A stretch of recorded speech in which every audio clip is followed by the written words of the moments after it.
morning, guys. How are you? How are we? Happy full moon. Before we get started with some stuff, we're going to light some incense.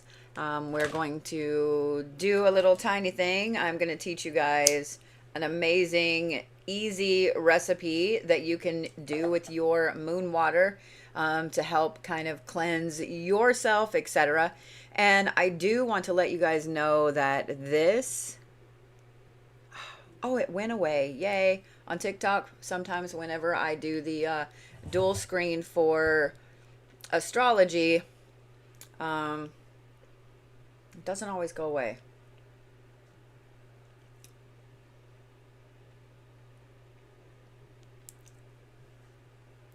For those of you guys that are new to watching me, hi, I am the Blue Bodhi. I have been on TikTok, YouTube, in the spiritual community for a very long time. I decided to put my jewelry on when I got here online so you guys could kind of see what it is that I do, what I wear, etc. Some of you guys probably already know if you have watched me for a very long time, so we're going to kind of go through it a little bit today. It's really hot, so I'm wearing a tank top. Y'all just get to see all my tattoos in all their glory today. I have a rosary for St. Benedict's. No, I am not Catholic. However, St. Benedict is a patron saint against witchcraft, and this particular rosary has been to some very interesting places with me. This is one of the pieces I have that I've had the longest that I wear, aside from my blue serpentine pendant, but this is a mala. This is something that is used in Buddhism for meditation.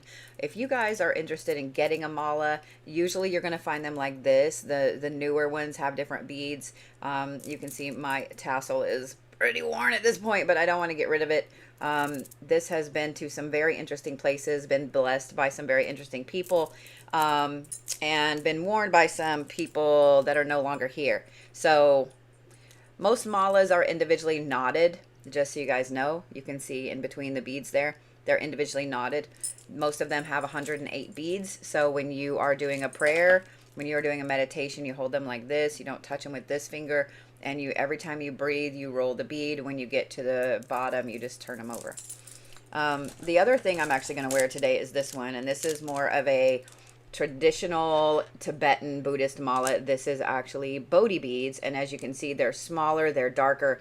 This particular mala is about 15 to 20 years old and was used very heavily. So when you get Bodhi beads, they do not look like this. They are bigger, they are brighter, etc. And as you use them, they get darker and smaller because of the oils in your hands.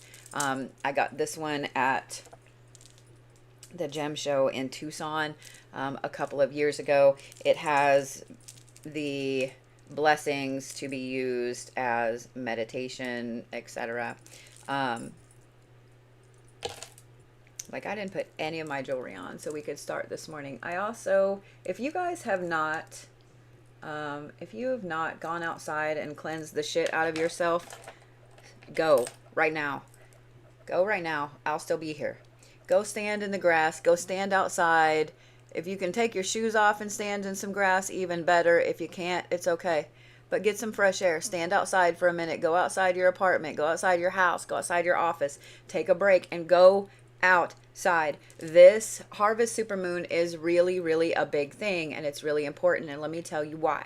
Because the Harvest Supermoon usually happens in September. It is not a normal October thing. So this happens about every 3 to 4 years. We have one that happens in October. This one is also in Aries, which is the start of the zodiac. It is the cardinal fire sign that starts, you know, the summer months and so on. Spring. And it's not something that is... If y'all don't know any Aries, let me tell you, Aries are, any cardinal sign is very intense, but Aries is a very, very intensive sign. They don't fuck around. They get shit done. So if you have been wanting to start getting something done, if you have been wanting to start a business, if you have been wanting to do anything at all that furthers you along, this This is the moon to do it in. This is the moon to do it in. Don't screw around anymore. Yeah, we're going to do that one. So if you have not taken the time to go outside and cleanse yourself, if you have not taken the time to cleanse your space, sometimes my snake gets a little twisted here. Let's see what's up with you, buddy. There we go. If you have not taken the time to do that, you absolutely need to. I have a few things sitting out for later. If you don't have your moon water sitting out yet, you still have plenty of time. And if someone tells you that you can't have your moon water touch the sun, I'm trying to be nice. That's bullshit. It's bullshit. The sun is a very powerful part of the moon. Without the sun, the moon wouldn't shine. Without the moon, the sun wouldn't make gorgeous eclipses. Without the moon and the sun, we wouldn't have the tides. We wouldn't have life. They both work in tandem. So if people are telling you that you cannot let your moon water touch the sun, most of the time the moon peaks during the day. Tonight, it actually peaks for those of you guys on the East Coast. I think that it is like right before midnight. It is right before 11 o'clock here Central, right before 10 o'clock Mountain, and right before 8 o'clock Pacific. Normally, the full moon peaks during the day. So when the full moon peaks during the day, of course, you're going to have your moon water out in the sun. Just because it's touched by the sun doesn't mean it's not still moon water. It is not going to erase it. It's not going to damage it in any way. In fact, it's probably going to level it up. And if you are someone who grew up with Southern grandparents or grew up in the South or really anywhere that did some granny magic shit, y'all made sun tea. Y'all made sun tea. I'm just saying what I'm saying. Am I right? Am I right? I know I'm right. You don't have to say it. I know I'm right. Because every time I mention it on a live stream, everybody's like, oh, I love sun tea. Make yourself some sun tea. Make yourself some sun tea. I'm going to get my list up. We're going to move the keyboard around the TikTok here. Have incense going.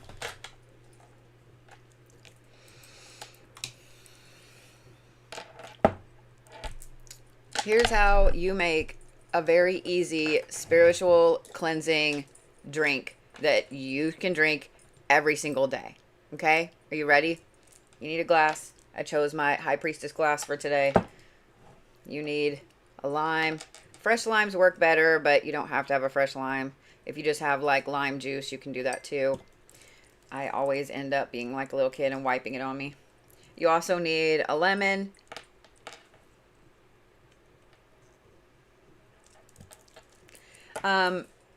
People are going to ask, can I use this? Can I use that? Can I use this? Can I use that? I don't care what else you use, but this recipe in particular calls for lemon and lime. Lemon cleanses the outside, cleanses the outside and soaks up negativity on the outside. Lime cleanses it from the inside. So yes, you need both of them. The next thing you need is anise seed, and you can find it at the grocery store in a packet like this. Okay? You can find it in jars and everything else, but this is the cheapest. Anise seed. It does have a slight bit of a black licorice taste. I don't like black licorice, but guess what? This is a spiritual protectant. So you don't need a lot of it. Literally just a teeny tiny bit. This is like chia seed and it will expand. This is water, moon water, that has sat outside or sat in every celestial event. Let's see if I can actually get it open. Not with my rings on, I can't. It has sat outside in every celestial event since this summer. I think since July. Really?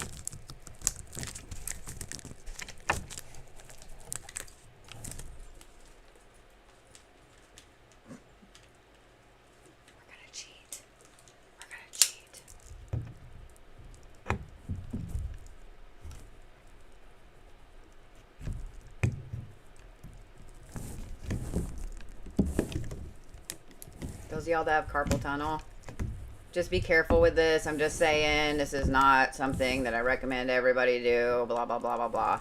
But this just busts the seal on it. Just saying. And that's exactly how you do that.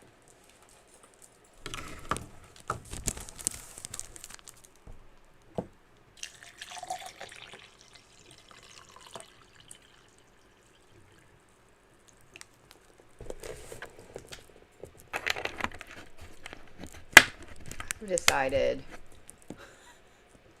because either I'm really stupid or because I'm glutton for punishment, or 6 of one, half a dozen of the other. This is like a big, massive jug, and I think I'm probably going to drink the whole thing today. I have made a promise to myself that I'm going to drink the entire thing today. We shall see. Usually I let this sit for a little bit because I like the anise seeds to kind of soak in the water. But, yum, yum. When you go to restaurants, you can ask for water with lime. You can ask for water with lemon. You can ask for water with lemon and lime. This is something, not only is it really good for you health-wise, but spiritually. I'm just saying. Stop screwing around with your spiritual hygiene. Stop screwing around with your spiritual hygiene. That's as much for me as it is for you. So don't think I'm like, oh, you guys, blah, blah, blah. Nah. It's as much for me as it is for you. We all get busy. Every single one of us. We get really busy and we forget to do just spiritual hygiene. Just like you cleanse yourself in the shower and in the bath all the time, you should be cleansing yourself spiritually as well. So I'll show you guys the decks that I'm using today. I'm using one of my old favorites. This is the Mausolea, the Oracle of Souls. This is one of my favorite decks. I use it usually for zodiacs every week. I use it a lot. I love it. This one is very interesting in that I use this as an anchor card, and I'm going to kind of explain what an anchor card is. So I've been reading professionally for a very long time, well over a decade. And when I say professionally, I don't mean just for friends and family. I don't mean just in, I don't know, at little pop-up shops or whatever. Not that there's anything wrong with that, because everybody has to do their time in the trenches. And that's considered the trenches, okay? But I've worked for massive online sites. I've owned my own shop for a very long time. No, it is currently closed to the public. Yes, it is only online. I've done my time doing all that. I have developed my own way of reading, and you guys should do the exact same thing, okay?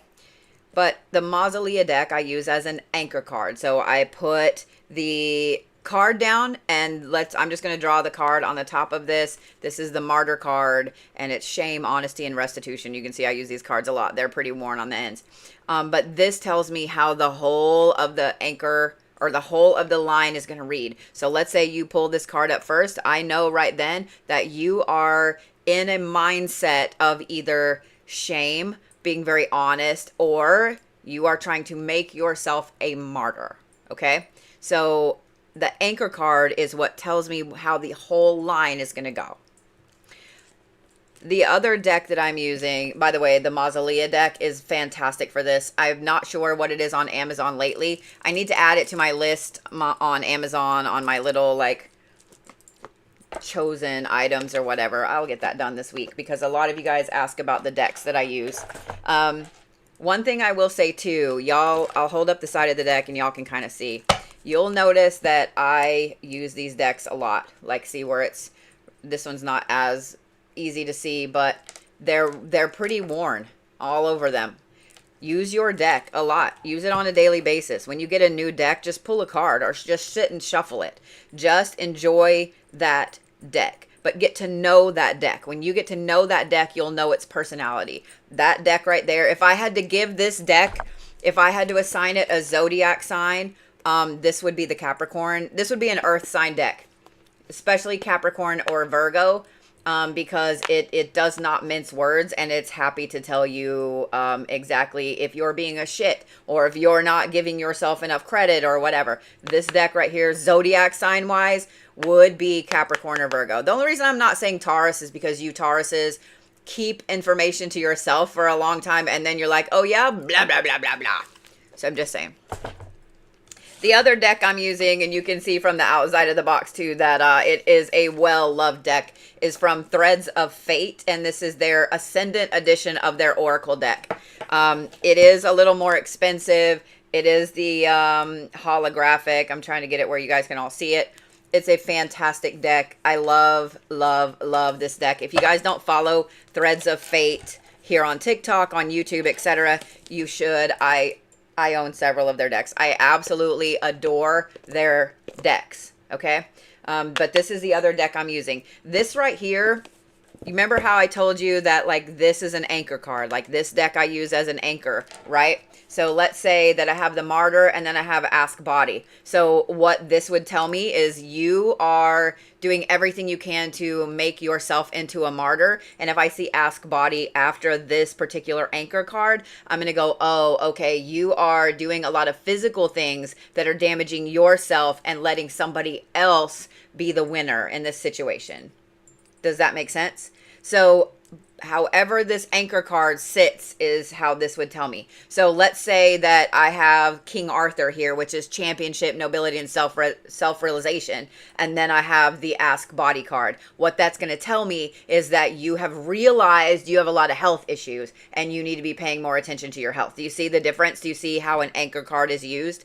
I call them anchor cards. I didn't get that from anybody else. It's just something I started doing a while back because that anchors my line of read, if that makes sense. That anchors what I'm doing.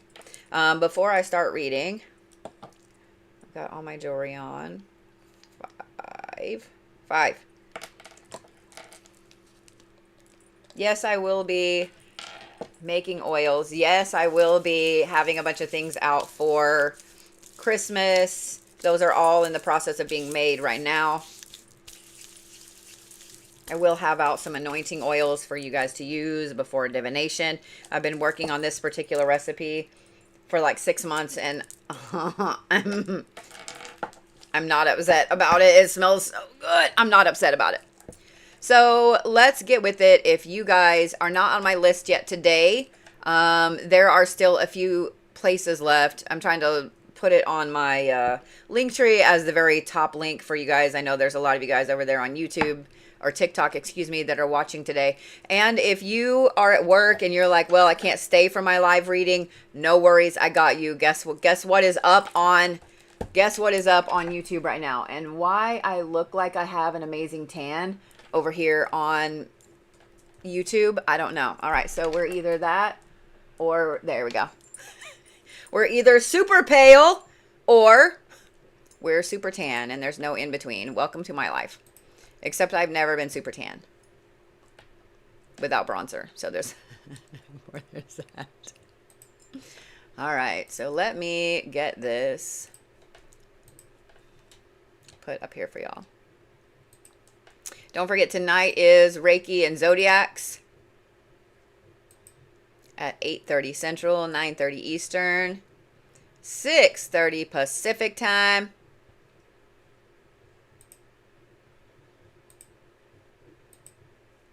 And if you guys can't stay for your readings, no worries.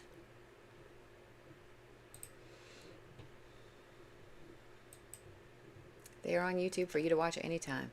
Making sure all of this is ready to go. All right. So we're going to look at today what it is that you have grown over the year. And then we're going to look at what you need to let go of. And then we're going to look at what you need to plant to move forward. Does that make sense? Like what you need to be focused on.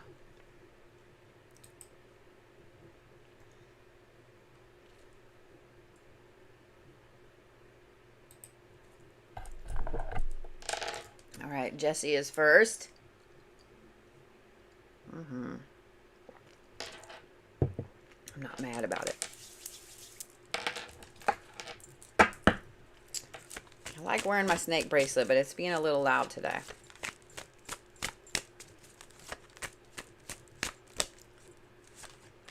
So we have an anchor card for what you have harvested, what you have reaped, what you need to release, and then what you need to be working on. These are very quick reads today. Normally on the full moon, I do a lot longer reads, but I know that a lot of you guys just need the basics of it, right? I have 3 drinks, only 3 right now. All right. So Jessi, this is what you have harvested. This is what you're bringing in from all of the summer, from spring and summer. So this is the Leper King. This is the Sword of Law. So this is bravery, self-discipline, and faith. And you have reclaim. Oh, I love that. Oh, I love that. 2 very, very powerful cards. Notice he's holding his sword. This is holding the sage.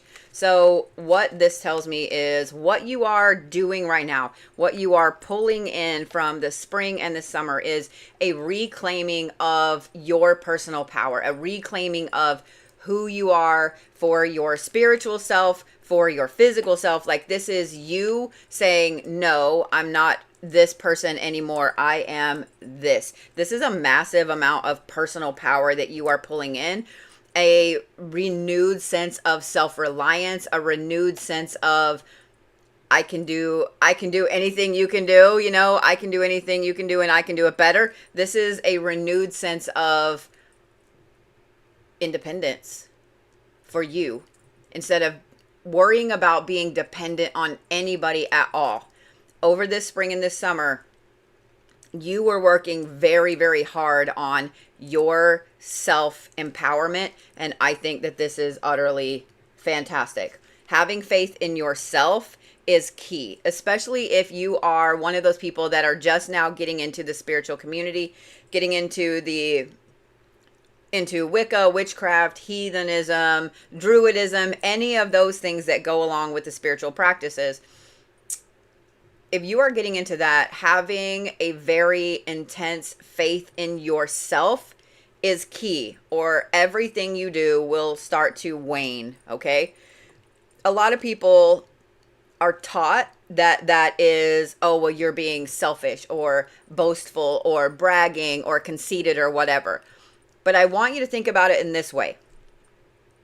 If you were to go to a Catholic church and you were to see the priests up there doing blessings and giving communion and all of that, to look at that person, would you think that they had any kind of self-doubt with themselves, with their faith, etc.? You wouldn't, right?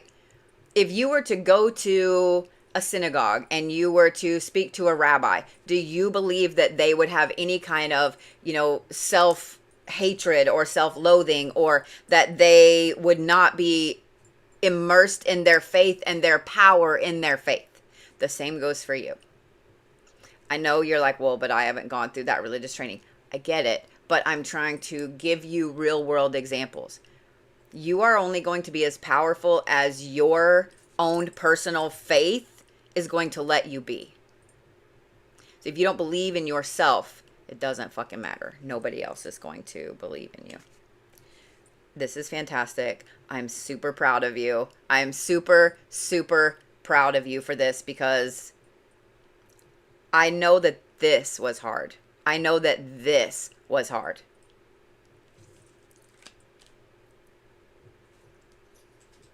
I see you over there. I see you over there, Jessi. This was a hard summer for you. I'm proud of you. Like, I kind of want to tear up a little bit. I'm proud of you. All right. This is what you need to let go of. This is what you need to let go of.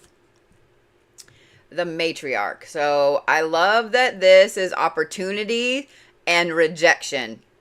The matriarch is an interesting card for you to release because this is a need to control. This is a need to constantly be looking for the next opportunity and constantly be dwelling on rejection, on things that in the past have hit you too hard. I know that that's easier said than done. I know that that's easier said than done because we all overthink everything all the time because look at the world we live in.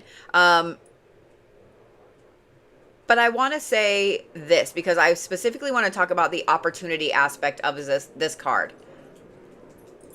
As there is a super loud plane going over that's not normally a thing here. So weird. When you're done. When you're done. Was that 3-Eye Atlas? What the hell? I was joking. I was joking. I don't want aliens today. Okay, it's a full moon. I have shit to do. Aliens tomorrow, not today. What the fuck? I specifically want to talk about opportunities with this card. Because here's the thing. I'm glad y'all thought it was loud too. Because I've never heard anything like that since I've lived in this house. I've been here, I mean, granted, I've only been here like a little over a month, but okay. I want to talk about opportunities specifically because a lot of times we get caught up in looking for the next, I haven't even turned this over, and looking for the next opportunity or pushing for the next opportunity. And sometimes we just need to let the universe bring the things that we need to us. And this goes back to having faith in yourself. Oh, this is boundaries. You can't make this shit up. As I was just saying, to stop looking for every opportunity, you need to place boundaries on yourself. This is something that's really hard. It doesn't matter how long you have been in your spiritual practice. I'm really, really guilty of it myself, is that you continually look for the next opportunity, the next big thing, the thing you should manifest, the thing you should work on, the goals you should have. You're continually looking for that and planning for that. And sometimes you need to just take a break and chill and let the universe bring the things to you that you need at that moment. Now, I would say start with like a day, a couple of days of anytime your brain is like, oh yeah, I need to work on this goal and that goal and that goal. I would say to just kind of have the hard talk with your brain. Like, look, bitch, we can look for opportunities tomorrow. Today, we're just going to be in the universe. Okay. We're just going to be. But setting boundaries with yourself. And this is for any of you while we're talking about this, because I know some of you went, ouch, didn't need to hear that, ouch. But if you are somebody that's very driven, that's very ambitious, that has been your entire life, work for this goal, work for this goal, work for this goal, then it's really hard for you to get out of the mindset of goal-oriented. So by taking your time and saying, you know what, today I'm just going to let the universe bring me what I need. Start doing that a day at a time, okay? It's hard. It's really hard. Like I said, I'm really guilty of it too, so don't think that I'm like, oh, you, okay? This is what you should be focusing on going forward. Ooh, Anubis. Huh. This is neutrality. This is, I thought it was preservation. This is, I want to talk about preservation specifically, but it's also obligation. But the Seeker. What you need to be focusing on going forward, Jessi, is all of the things. Go back to when you first started to get into your spiritual self, your spiritual path. Go back to the things that you really were working on and the obligations you made to you whenever you stepped into your spiritual path, onto your spiritual enlightenment escalator or whatever. What were you seeking then? And this is a good question for all of you guys to ask yourself, specifically on this full moon. It's something I've been asking myself, and I'll just go ahead and flop it out there for you guys. What is it you were seeking when you very first started on your spiritual path? Chances are it was something like enlightenment, belonging. Why am I here? Things like that. Being a bigger person, being a better person, something like that. What was your goal with it? And take a look at that goal. If your goal was to control other people, if your goal was to learn to hex or curse somebody, then you are in this for the wrong reasons. That would be like saying, I'm going to go get baptized and be in the Christian religion, be Catholic or, be Protestant or whatever, so I can tell Jesus to take somebody to hell. Like, that's the wrong reasons. Do you see what I mean? That's the wrong reasons. So look at the reason that you got into this to begin with, Jessi, and that will help you recenter yourself, reclaim yourself, etc. I'm going to say that you are in a very, very powerful, fantastic spot. I think that if you really take some time and you look at things today, you're going to realize that you have come way further than you give yourself credit for. Way further than you ever realize. Today is also a good day for y'all to celebrate the harvest of how far you have come. That is what this moon is for. I hope that resonated. I hope that resonated, Jessi. I'm proud of you. I'm super proud of you. All right, Miss Tiffany M is next.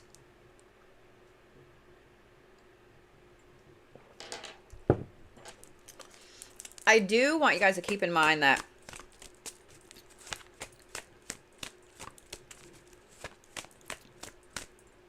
I have been ordained. Okay, you need 2 down there.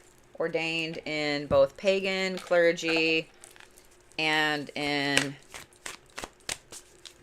Oklahoma won't recognize some of that, so the Christian clergy. For well over a decade in the pagan clergy and almost a decade in the Christian clergy. I am on the rolls, licensed in the state of Oklahoma and several other states. Everything that I say to you today is intended to be one of the following, for your entertainment only, or as religious, spiritual advice. When it comes to tarot cards, oracle cards, divination, that is something that is practiced in every single religion. I just want you guys to keep that in mind. In every single religion. Whether it is prophecy, whether it is throwing bones, whether it is looking up scripture in the Bible to determine what it is that's going on in your life, or tarot cards, oracle cards. It is something that's practiced in every single religion, and this is my religion. This is other people's religion.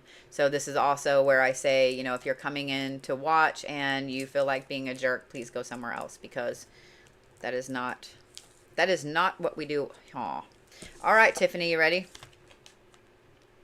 Danu, which is ferocity, it's creation, it's motherhood. This is what you're harvesting. Thank you, Jessi. And then you have power. What better cards?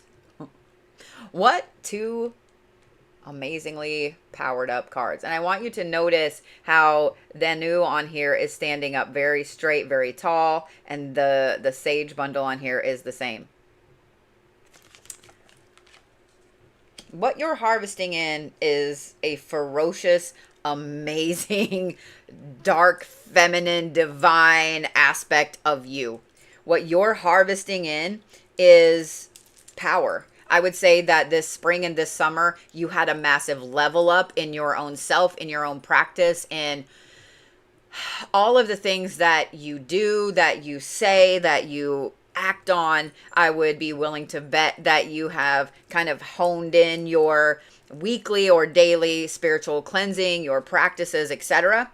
The other thing is the creation aspect.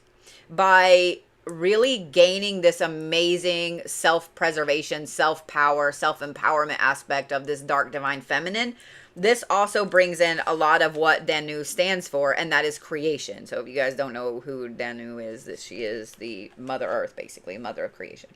By really working hard on your practice, on the things that you do for yourself, for your spiritual health, doesn't matter what religion you are, by really honing in on that, that gives you the tools and the base that you need to be able to create manifestations. And when I said create manifestations, it's not just the right wording for what you're manifesting. It's to have the energy and the ability and the personal power to make those manifestations happen.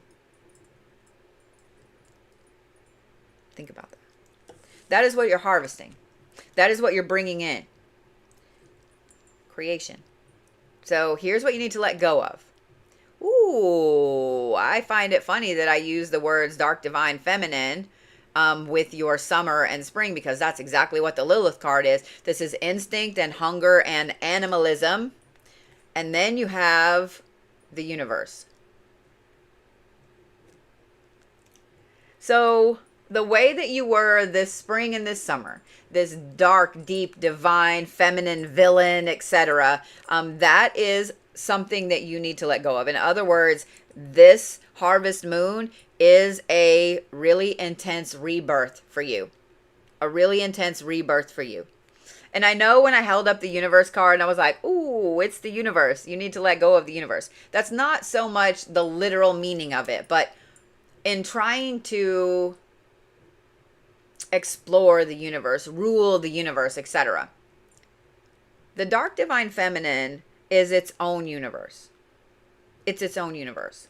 The dark divine feminine is its own personal power, is its own aspect of I am this and I will fight you to tooth and nail otherwise. The dark divine feminine is its own universe.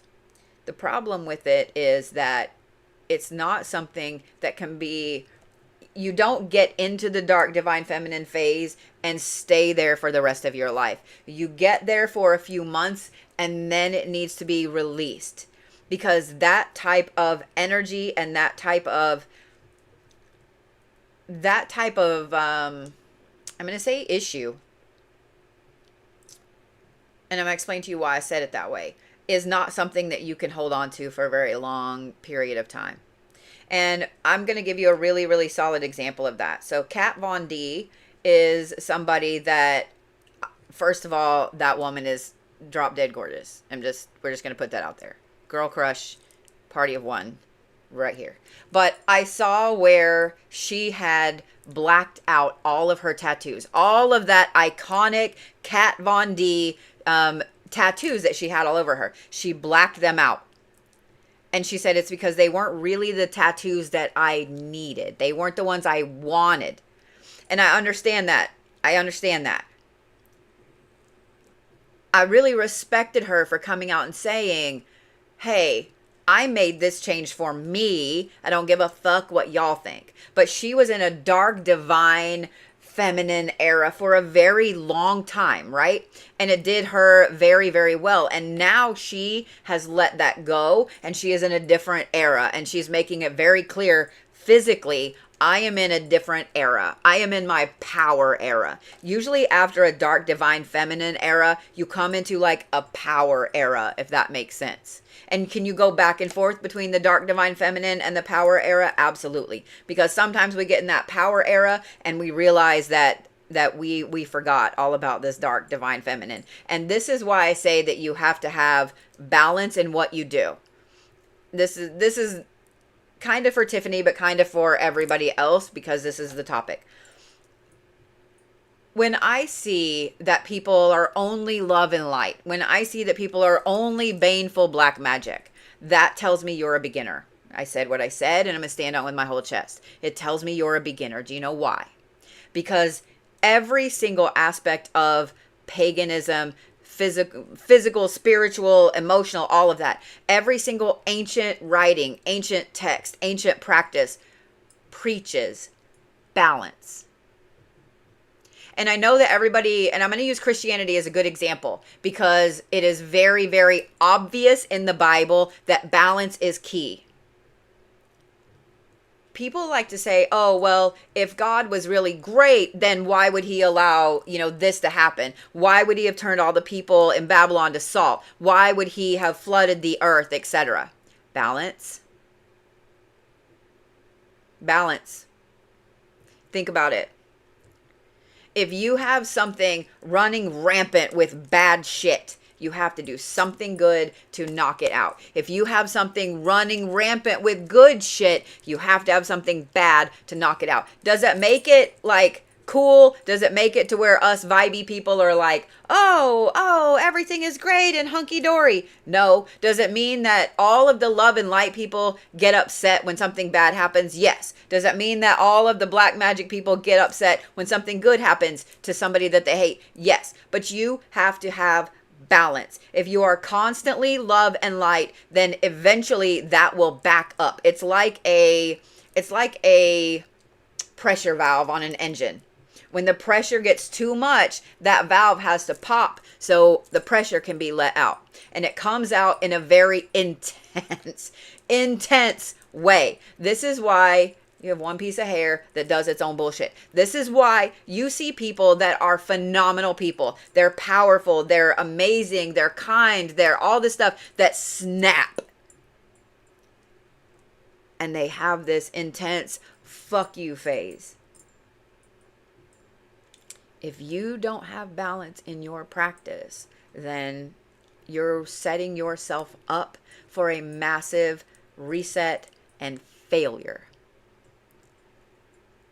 I learned it the hard way, and I'm trying to help y'all learn from my mistakes. Doesn't mean that everybody learns from everybody's mistakes, but I'm trying to help y'all. Don't do what I do. Well, don't do what I did. Let me say that. Because I tried to be all love and light for the longest time. And here's the thing. When you decide that you're going to have balance, when you decide that you're going to do a little bit of bad shit with a little bit of good shit, or a little bit of good shit with a little bit of bad shit, when you decide that you're going to have balance in your practice, there are people that will hate you for it. Every single time that I do baneful workings, which I haven't done in a while, which we will do before Samhain, every time that I do baneful workings for people, inevitably, I have 3 people. It's always 3. It's really funny. It's always 3 that make a comment either on my website or on a video that say, well, I just don't want your negativity in my life. You know what that tells me? It tells me that you are the negative person in the friend group. It tells me that you are the toxic person and you are seeing something that you don't like to see in yourself. It tells me that your shadow has said, oh, they're doing the same shit that I do, and I don't like that I do that, or I'm the only one that can do that. It tells me that you do all the bad shit to everyone else. But it's always 3 people, and it cracks me up every single time. All right, let me get back on Tiffany. This is what you should be focusing on, and you have 2 anchor cards. So the one on the bottom is the Ageless, which is wisdom. It's graciousness. It's acceptance. It is just like the elder in the community. And I want you to think of it like that. The light and the darkness. And on top of that, you have the martyr card, which is shame and honesty and restitution. And I love that you have the Magi. I love that you have the Magi and the Ageless together, because that's exactly what that is. What you need to be focusing on, what you need to be bringing in. You went through this power era. You went through this dark divine feminine era. And now you need to kind of release that a little bit and move on into something else. You're moving on into becoming more of a magi, more of somebody that is a lot more gracious and focused on healing and helping other people heal. Now, I want to caution you a little bit on the martyr card, because you have the Ageless first, and then you have the martyr card, and then you have the Magi. This we're going to talk about with restitution. Because in the dark divine feminine, we go through this phase where we don't really give a shit who we say what to. We all do it, okay? Or if you go through the dark divine masculine, we all do it. We all say what we said. We don't care who got hurt by it. And we just continue to live our life that way. I'm in my dark divine villain era. Fuck you, fuck you, fuck you, and fuck you. However, there's always someone that gets caught up in that fuck you aspect that we hurt unintentionally and we don't mean to. This is a time to say, I'm sorry. What can I do to fix it? And this does not mean going back to a toxic relationship. This does not mean letting that toxic family member back in. This does not mean going back to that job that treated you like shit. It does not mean any of those things. But you all know that when you get in that angry phase, sometimes there is collateral damage, and you need to go through and just apologize to that person. I feel like with you, it's one particular person, but it hurt them pretty deeply. The other thing, Tiffany, that I'm going to say is this. The dark divine feminine is a very, very intensive phase in your life. It's not something that is easy to handle and easy to let go of. But when you let go of it, you realize that there's all these open wounds in there, because the dark divine feminine is a shadow self. It is. It's a shadow self. It comes out. It's the powerful aspect of the shadow self. Okay? So when that comes out, and then we let it go, or we move out of that phase, we then have open spiritual wounds that are everywhere that have to be dealt with. So what you need to go into and focus on is an intense healing of yourself. Because you have the ageless and because you have the magi here, my recommendation is going to be to look at a lot of different, more intense, deeper shadow aspects of yourself, shadow work. And to also pay attention to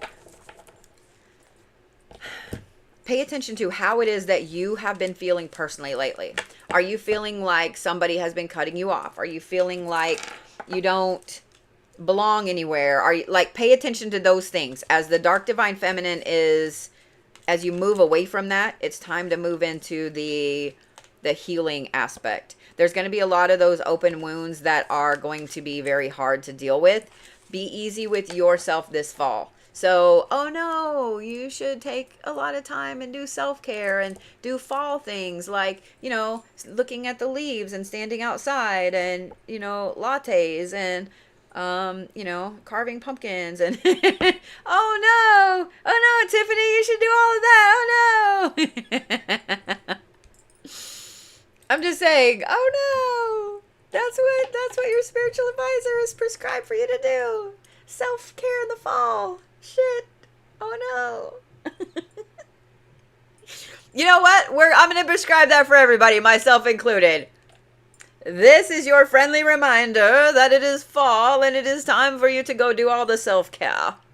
Go get a pumpkin. Go carve a pumpkin, bitch. Go have a spiced latte. Go put your feet in the grass. Go pick up the beautiful red leaves and press them like you did when you were 5. Go outside and enjoy all the fall things. Go to the haunted houses. Go get your face painted, even if you're 60. Who gives a shit? Go do all those things, bitches. That's what I'm prescribing all of you for the fall, for this full moon. All of you. Every one of you. I don't care how old you are. Let's all just get together and go mob some of the haunted houses and get our faces painted and wear little crowns and fairy wings and do those things. Let's do that. Let's all do that. I want to do that. Let's go. Let's go. It's Monday. No one wants to be an adult today. And it's a full moon. Let's do it. I'm down.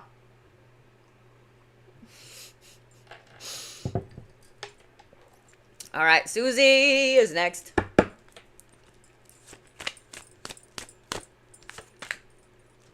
Remember, if you don't follow me everywhere, you 100% should do so. You don't follow your favorite creators everywhere, you 100% should do so. You know what? I feel like there needs to be 2 cards right there. All right. All right, Suzie. Here we go. This is what you're harvesting in right now. Ooh, the Red Shepherd. This is evaluation, just reward, and guess what? Respite. Respite. Rest.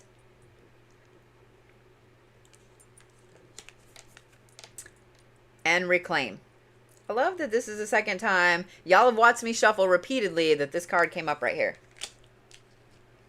So over this spring and this summer, you were evaluating your entire existence. Your entire existence. You were reclaiming who Suzie is. You were withdrawing from other people and setting boundaries and paying attention to where Suzie is going. Why is Suzie going there, etc. You were really taking the time to reclaim you. And I think that is fucking fantastic. I do. I think that is fantastic. I think it's exactly what you needed to do. And I know that there have been people that didn't like that you did that. I know that there have been people in your life that were like, oh, you're really distant lately, because they're taking advantage of you. Oh, you're really cold lately. Why don't you do the things you used to do? Because they're taking advantage of you. I guarantee you that this summer, Suzie, has been really hard for you because you have seen how many people have been using you for your time, your energy, your money, whatever it is that they were using you for. They've been using you. It's time that you are kind of harvesting in those boundaries and either deciding if that boundary now needs to become a wall or if that boundary is just a temporary boundary and you can just leave it as the little wooden fence that it is. This is the time to really be paying attention to that because you saw hardcore this summer who was taking advantage of you, and I hate that, and I'm sorry. And I'm sorry. But I am proud of you for reclaiming yourself, for taking that rest, for evaluating who it is that was taking all of that energy from you. Sometimes we don't realize that people suck the energy out of us until we put those boundaries in place. And then when we have energy and they come back around, we're like, oh, thank you for that. We kind of go like this.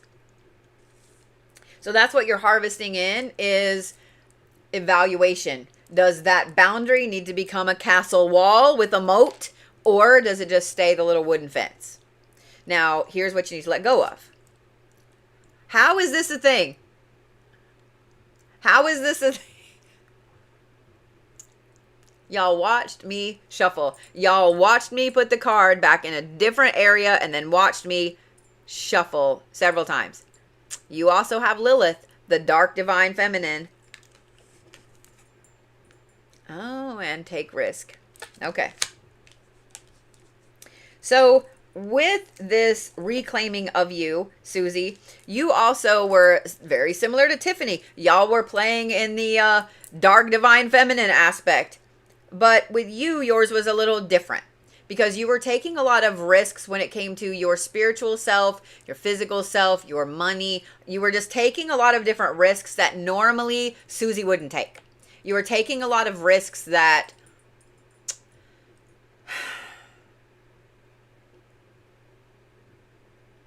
I think a lot of them were spur of the moment decisions. You know what? I've never done that before. Let's go. You know what? I've never said this before. I'm going to say it. You know what? I've never tried this food before. I'm going to try it. So some of them were good risks. Some of them were good risks. Some of them were great risks. Some of them gave you an amazing thing afterwards, and some of them didn't. But this summer was your summer of saying, fuck it, let's do it. Fuck it, let's do it. Fuck it, let's go. So in reclaiming your personal power, the thing that you're harvesting in, which is boundaries, personal power, and reclaiming who Suzie is, it's now time to let go of that risky risk-taking, risky riskers. It's time to let go of that instinct and that animalism and that hunger. I think that they served you really well, and I think you found out an intense amount about who you are. And now it's time to kind of back off from that. So now I can't wait to see what you should be focusing on, because I have 2 extra cards. Ooh, Hathor, which is culture, communication, and meditation. And then underneath, you have boundaries. Did I not just say boundaries? And then you have ask body. Ooh. Guess what this fall and this winter are about for you, Susie? Focusing on you. Focus on your physical health first. Because when I see the ask body card and knowing that that was on top of the boundaries, you need to focus on your physical health first, your meat sack.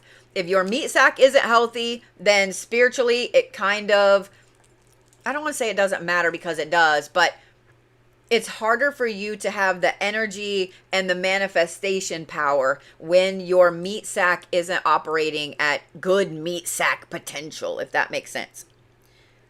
Setting boundaries with these risks, setting boundaries with people that are encouraging you to still take some of these risks, if you know what I mean.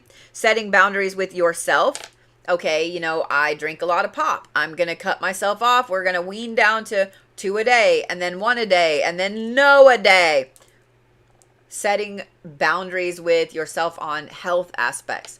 This is a good time to go get a physical. This is a good time to go to the doctor. Just make sure that everything is running correctly. It's a good time to make sure that all of your spiritual boundaries in place. It's a good time to make sure that, I want to say that again. For some reason, I feel like you need your spiritual boundaries not only in place, but you need to double wall things.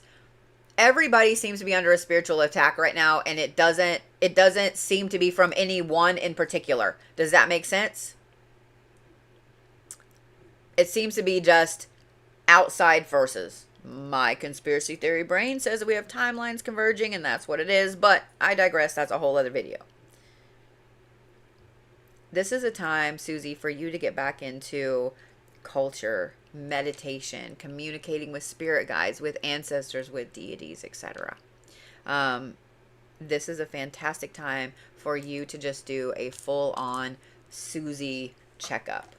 Okay? Just saying.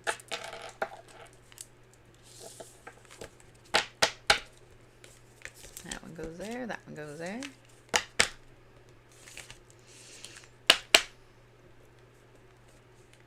I'm really curious how this fall is going to be for everyone. Because I just have this feeling that because we're in the age of Aquarius, because Pluto is doing the Pluto thing, and because we are starting fall off with an Aries supermoon, I just have the gut feeling that this fall is going to be super intense, and this winter is going to be, well, I mean, according to the Farmer's Almanac and some of the signs I've been seeing, this winter is going to be really rough. So if y'all haven't stocked up on some things, this be the time to do so. This be the time to do so. Just saying.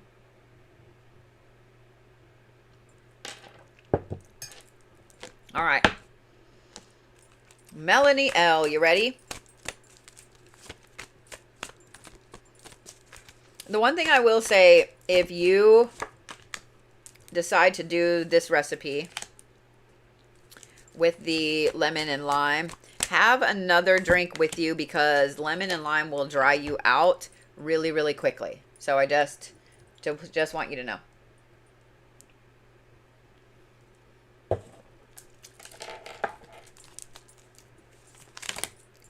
Okay. I don't really know. Okay. You landed there. That's where you go. So, Melanie, you had a lot of cards that flipped out really hardcore on what it is you need to let go of, which tells me that you might be a little stubborn, or there's a blockage that you're not hearing your spirit guides, spirit team, etc. Because you have 2 anchor cards and then 2 other cards that fell out. Like, I can see them face up. And part of me wants to start there, but we're not. But just know that apparently there is a blockage. So if you feel like you've been blocked lately, if you feel like something has been happening and you haven't been able to get messages from your spirit guides, you are 100% right.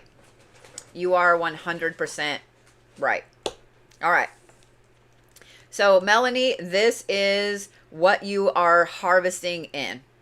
Ooh, Thanatos. So this is completion, support, and expediency. And boundaries. Bet. You let go of so much shit. This spring and this summer, you let go of so much shit. You kicked people to the curb. You left situations that were very toxic. You really had a hardcore talk with yourself about habits, about ways of being. I would bet that you did an intense amount of shadow work throughout the spring and the summer. This is a lot. This is a lot. I'm really proud of you for that, because that, the Thanatos card and the Boundaries card, completing a whole bunch of different things, letting go of a whole bunch of different things, that is really hard. It's really intense. I see now why there are so many cards here in the middle. I see why there are so many cards in the middle. I don't want to spend a lot of time here because I feel like I said what needed to be said. You and I both know what it is that, well, I don't know, but you know exactly what I'm talking about when it comes to all of the things that were completed, done, ended, cut off, etc. And the boundary that you set with them because of that. I'm very proud of you for that. That's a lot. And seeing that there are 4 cards in this middle, it's a lot as well. So the card underneath on the bottom is Erewhon. So this is the Celtic god of the underworld. That is the hunt, it's balance, it's authority. He doesn't come out very much in this deck. It's authority. Oh, and then you have Anubis. Imagine that you have 2 underworld gods. That you need to let go of those things. Preservation, neutrality, obligation. And then these are the cards that fell face up. The one underneath is ancestors, and the one on top is soul work. Okay? Trying to make sure you can see the holographic. I'm going to start by saying this. Sometimes we can do too much. Okay? I'm not saying you're letting go of your ancestors. I'm not saying to let go of any work you have done up to now. I'm not saying to let go of the balance. I'm not saying to let go of the obligations. What I am saying is that you need to look and see what aspects are actually helping you right now and what can kind of be tabled for a little bit. Doesn't mean to completely like throw them in the garbage, but what can be tabled right now? Let's say that you have 10 things that you're in the process of working on, okay? And you know that time-wise, you really can only work on 4. That's 6 things that you need to just table for later. And I want you to think of these in the form of projects, because when you think of them in the form of a project that you have taken on, you know that there's only so much time in the day. There's only so much time in work and all of the things for you to be able to actually get all of these done and give them the time that is needed. I need you to really take a step back and look at all of the things that you're taking on. All of the things that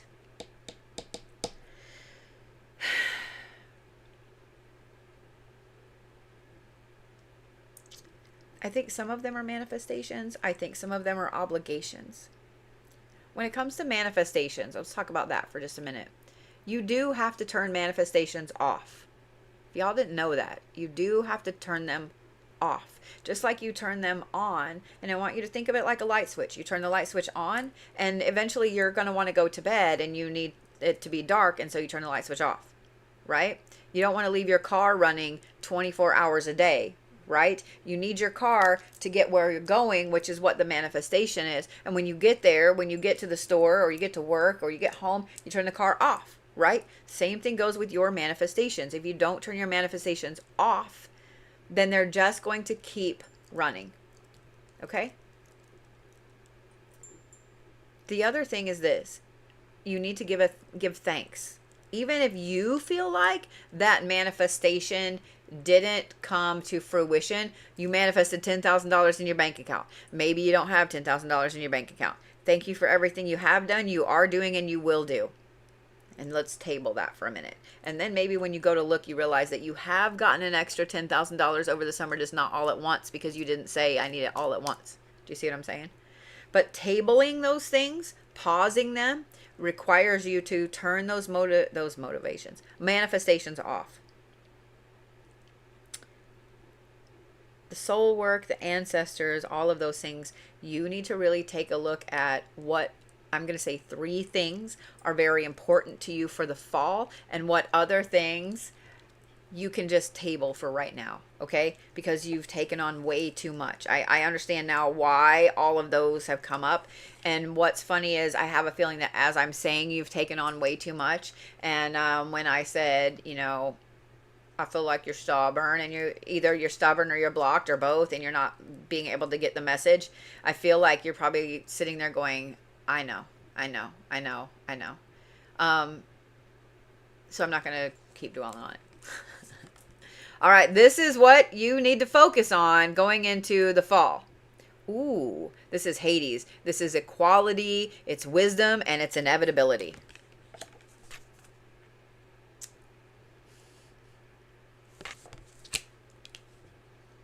The Strength card. I find it very interesting that you have another underworld deity, 2 underworld deities in the middle, and a very intense Titan, Greek Titan. The underworld deity significance is not lost on me here. I feel like I need to say that you are someone that's very talented in shadow work. You're someone that's very talented in void work. You're someone that's very talented in all of the things that have to do with the void and the dark and so on. And that is going to be somewhere where I would recommend that you put your wisdom.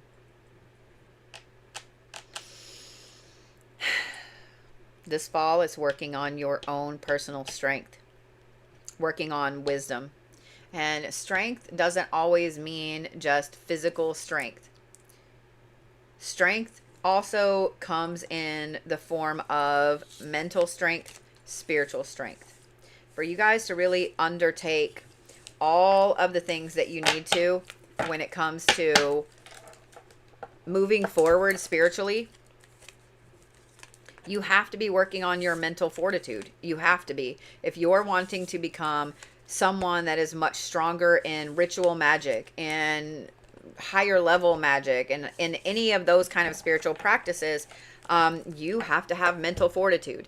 I see it all the time on social media where there's someone that I know personally or I've spoken to or whatever, that I know they are working through a lot of things, but yet here they are trying to do very intense workings with demons or infernals, and I put that in air quotes on purpose because I'm being a little petty, but they try to do those kind of workings and they try to assert personal power over these things when they don't have personal power over themselves. You have to have mental fortitude. You have to. And here's the other thing. Don't force yourself to do things that you know you are not ready for. I see this all the time too, where there are people in the spiritual community that they push themselves to do things that they're not ready for. I'm guilty of it. You're guilty of it. We're all guilty of it. But some people do it on a very, very intense in-your-face stage, and you just go, but you can't look away from the train wreck because you just can't. Because you just can't. You know it's coming. I've been on social media. I've been on TikTok since TikTok was a thing. And I have watched a lot of people get their karma. I have. I've watched it. It sucks. And I hate it. And I don't ever cheer for somebody to get their karma, especially when it's somebody that I'm mutuals with or that I like. But it happens. It happens. See, Bear agrees.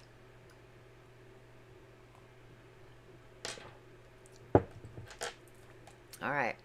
Kim Doyle is next.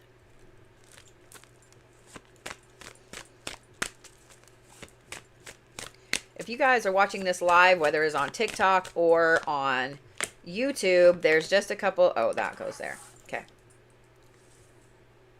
No, it doesn't. What goes in the middle? If you are watching this live, there are a few rules in my live streams. One is that we don't talk politics in here. Don't care what side of the aisle you're on. This is not the place for that. We can talk about that later. Or you can talk about it in somebody else's live. The next thing is do not come in and be a creep or a jerk, because even creeps don't like creeps and jerks don't like jerks. The other is that you don't come in and co-read. In other words, you trying to tell the person I'm reading for what the cards say as I'm telling them. That basically tells me that you think that I don't know what I'm doing, and I don't take very kindly to that because I don't go into your job and tell you how to do it. Or be self-promoting. If you self-promote or you come in and you're inbox me, A, you're a scammer, and B, my mods will screenshot everything you say. They will also screenshot your account. The next thing is that we don't talk about other creators, especially in a negative light. And just saying what I'm saying. My moderators are under very strict instructions from me, and if y'all don't like it, then you can speak to me directly. Those are my rules. Those are the rules that they uphold, and I have a lot of Taurus moderators. Y'all want to try to get petty, like they're going to get all the way petty. But they will screenshot everything you say, and they will screenshot your account, because there are a lot of days that I'm in a really shitty mood. And remember how I talked about balance? I do have the time. I have my let's go fuck shit up mug on purpose today. Just saying.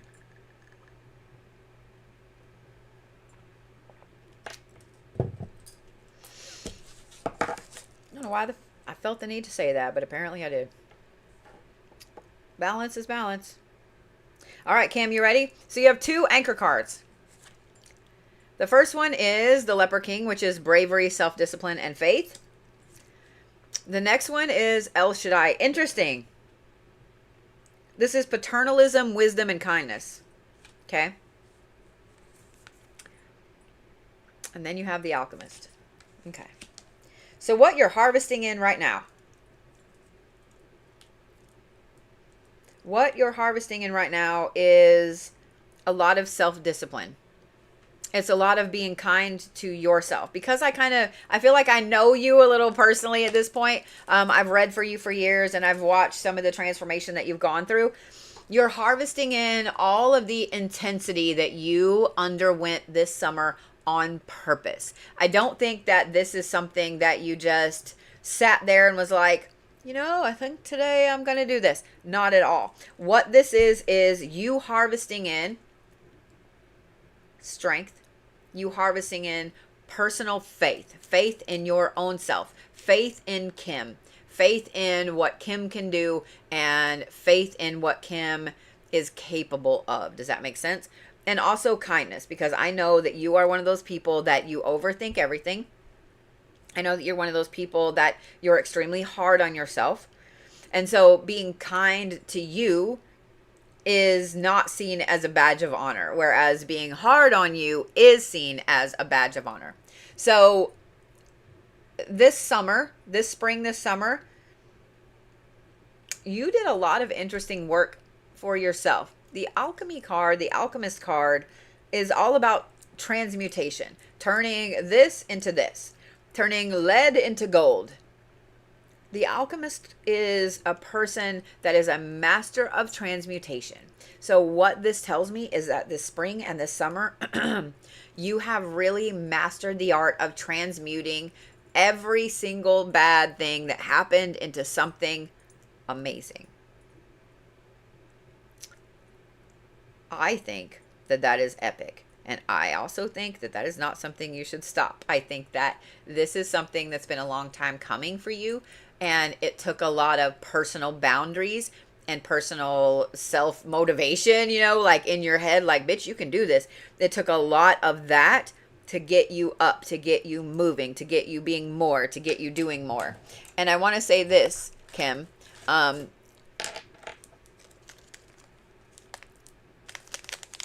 Look what I found. Look what I found.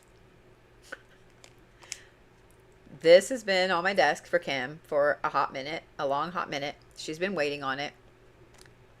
And when they packed my desk up, because I had people helping me pack, when they packed my desk up, I was scared that this was lost. Because y'all have seen the necklace I wear sometimes that is a whole bunch of different pendants. This is 3 pendants that I have for her, and here they are. And I am on a mission to find my chains for them. So that way you can have them on a chain, and I will get this sent to you ASAP. It is right here. Right there where I can see it all the time. I have somebody coming in this week to help me with shipping, so I just wanted to point that out to you. All right, so here is what you're releasing, or what you need to release. This is Thanatos. So this is expediency, completion, and support. And then destruction.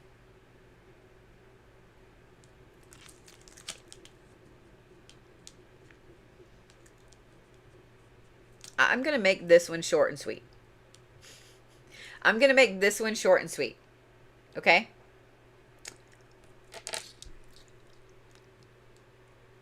You can do the shadow work, but don't stay there. You can have the destruction. You can bring the destruction in, but don't stay there. You can have a day where you are not okay, but don't stay there. You can have a week where you hate everything, but don't stay there. Destruction is key for rebuilding. If the phoenix didn't explode into flames, it couldn't come from the ashes, correct? But the phoenix doesn't continue to burn. All of you guys out there that use phoenix in your name, that love phoenixes and things like that, I want you to keep that in mind. Everybody has phoenix moments in their life. It's not just one particular thing. You have different phoenix moments, different situations, different things that you have to rise from the ashes with. You can't stay in that burn phase forever. All right. Here's what you should be focusing on. Ooh, the thinker. That is reinvention. Knowledge, instruction, and reinvention. And higher perspective. And I know when I turn those over, you're like, well, that's what I've always been focused on. But is it? Because this talks about learning to transmute, and this talks about boundaries and knowledge, and this talks about allowing the destruction in and completing a lot of things. And now you can have the phoenix moment. Now you can have everything come up. Now you can have the knowledge. Now you can have the reinvention. You did all the crazy ass hard things. You did all of that. You did all of the destruction. Now you're in a place where you can have that higher perspective. You can reinvent who Kim is. You can have that intense, deep knowledge. I'm just saying. Does that make sense, Kim?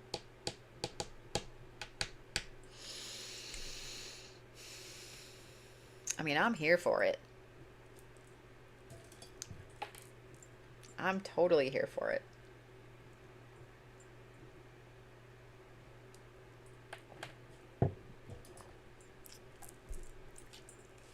You are so welcome. It's funny, I saw the thing fall off of my coffee cup, and I was like, what is that? It is it is a fortune cookie fortune that's always on my desk. And I was like, well, let me read it because someone needs to hear it. So I'm going to read it to you while I'm shuffling for Jennifer M. It says, be kind and you'll never walk alone.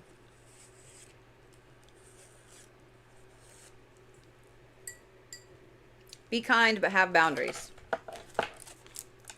Be kind, but don't let people take advantage. Be kind, but don't let people walk all over you. Be kind, but also be ready to throw hands. You can walk in kindness. You can walk in love and light. You can walk in all of the things that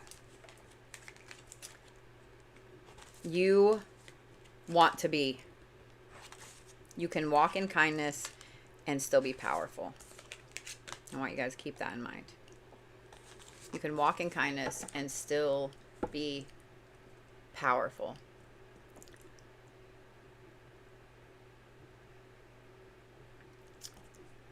I'm just saying.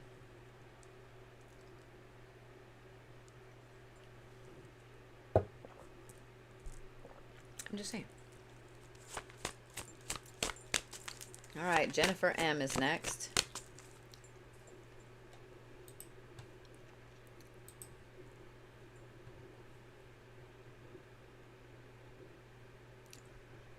We're waiting on Linda.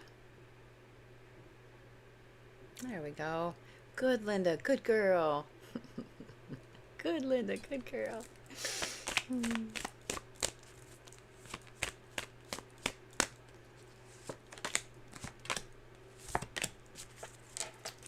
Having a hot flash and it's stupid. During the move, I misplaced my stuff that I take, and I'm just now getting it back in my system. Hot flashes are so dumb. They are so dumb. They're so dumb. I just want to say that the other day I was talking to my cousin, and she was sitting there laughing. We were talking about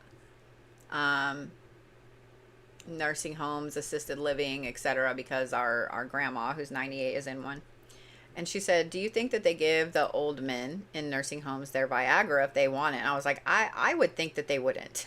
I would think that they wouldn't, because what else are they going to use it for? But in sitting here saying hot flashes are stupid, it really made me think about how much there is for dudes out there with those kind of problems and how little there is for women.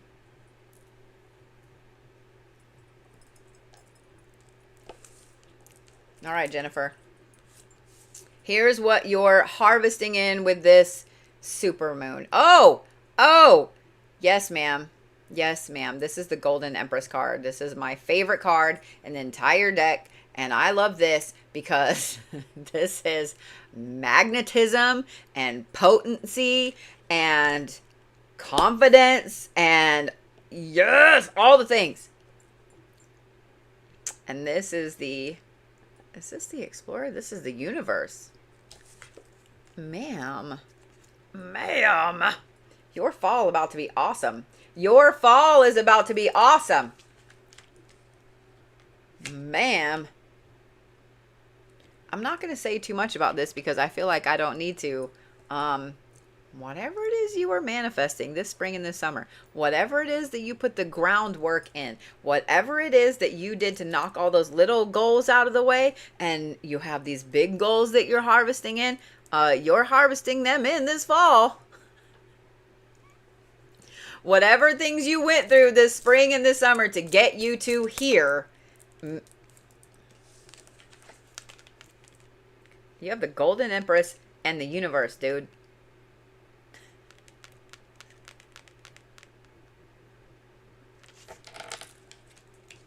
You know what that means. I see you over there. You know what that means for you. Your fall is going to be fucking phenomenal. I'm just saying what I'm saying.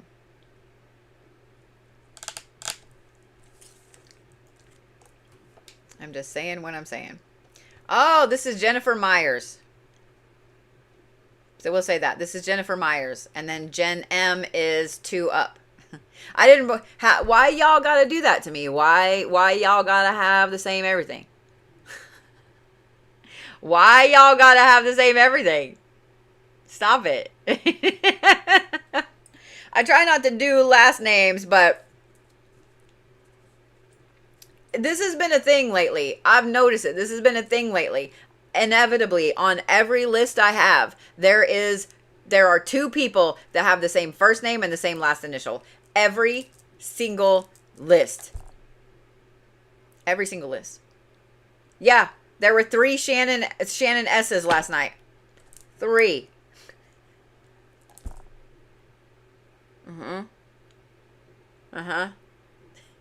I agree with Kirby. Maybe you both needed to hear that.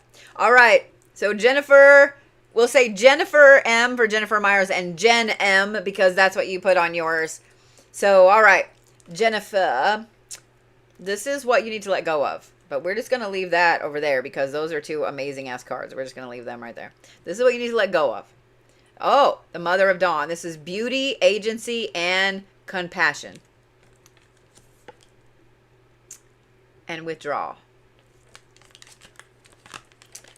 So what that tells me is while you're working on all this stuff this summer, you really were working, and this is going to sound weird when I say it, but hear me out. You were working on learning glamour magic. You were working on being very compassionate. You know, all of the good things, right? You were working on all of those good things to make yourself do them. Because to be honest, sometimes in the world, we don't want to be nice. I mean, if y'all ever heard me when I'm driving, you'd be like, what the fuck? I'm cursing this person and that person and this person and that person. And yeah, people that ride with me or on the phone with me when I'm driving are like, oh my fucking God. Y'all know exactly what I'm talking about. Y'all know exactly what I'm talking about. And I know people are going to be like, oh, the drivers in my state are the worst. They're worse everywhere. They're the worst everywhere. In the last 5 years, I have been all over the fucking country. I've driven in LA. I have driven in rural Georgia. I have driven in Chicago. I have driven in nowhere, New Mexico. I've driven in Pittsburgh. I've driven in Atlanta. I have driven in Houston. I've driven in all of these crazy Tacoma, Portland. I've driven in all of these crazy ass places and out in the middle of nowhere. And it doesn't matter. It doesn't matter. Everybody has terrible drivers. Everybody has terrible drivers. And the vast majority of the terrible drivers are younger people on their motherfucking phones.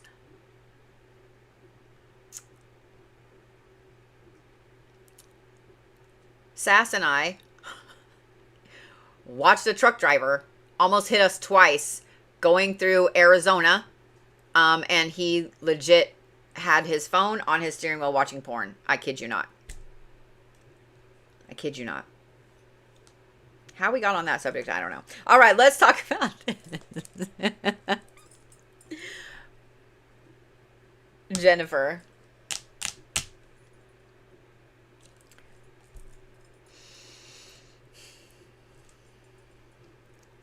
You need to let go of being withdrawn. You need to let go of withholding your feelings. You need to let go of withdrawing from situations. You need to let go of all of this intensive compassion and beauty rituals and so on. And the reason I don't say let go, I don't want to mean let go words. I don't want to say to let go of all of it, because I'm saying to let go of the need to learn all of it. You have learned a ton. You know what I mean? You have learned a ton. You have really been focusing on yourself, on the beauty, on the glamour magic, on the compassion and caring for other people. And you have focused on withdrawing from situations that don't require your energy. And now it's habit. And I think that's fantastic.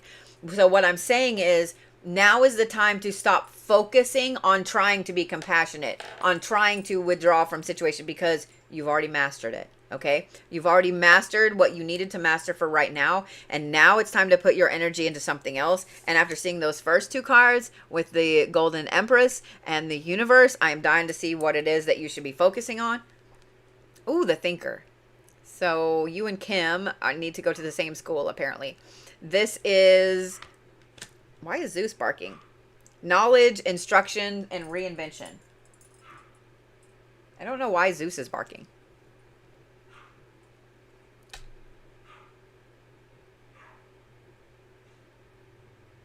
Let me go see why Zeus is barking. He doesn't bark because he's old.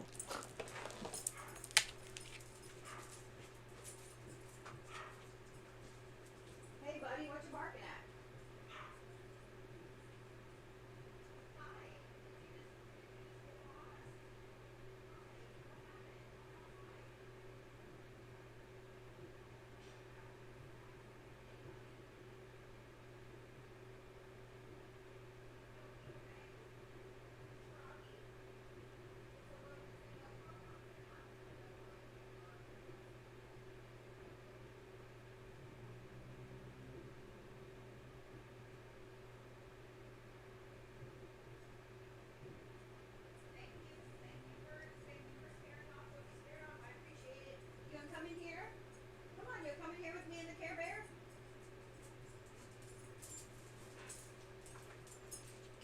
sacked out asleep over here. Yeah.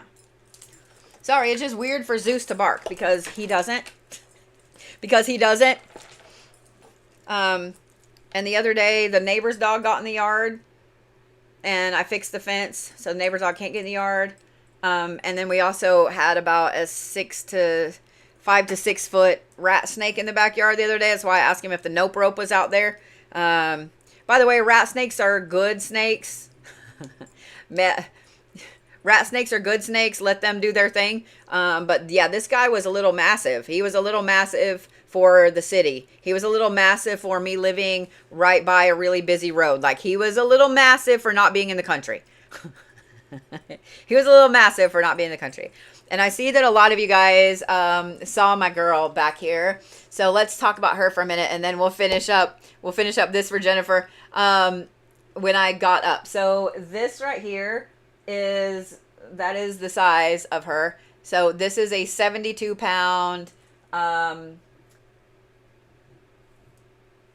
white calcite sphere. She weighs every bit of 72 pounds. And I have found that I don't need to pick her up anymore. I picked her up the other day and was carrying her in here and had, like, holding it on my chest. Yeah, no, I will happily let someone else do that for me because she's a heavy bitch. But she has this gorgeous, and I know you guys can't see it really in the video. You can see the line on her right there. All of this is rainbows. I've got to move her so all of this is facing up. But this is my girl. I got her in Arkansas at one of the wholesale places that I go to. I was there getting some stones for the shop and so on. And I walked by this one repeatedly. And I thought, you know what? I really, really need that. And then my wallet said you don't.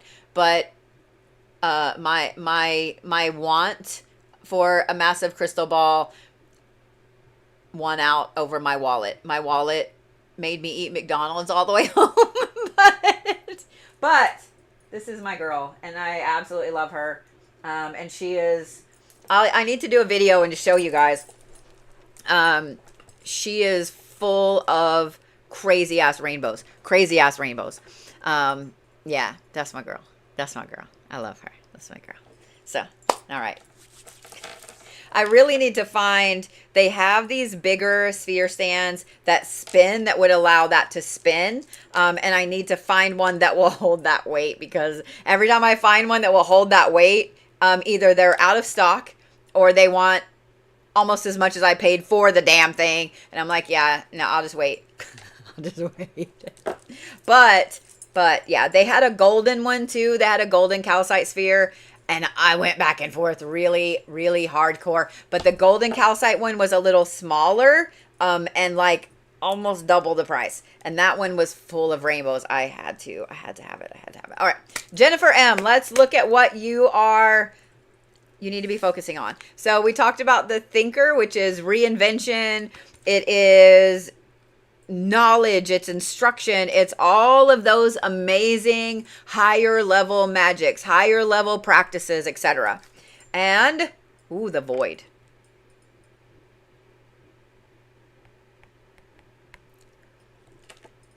You know, Jennifer, it's funny.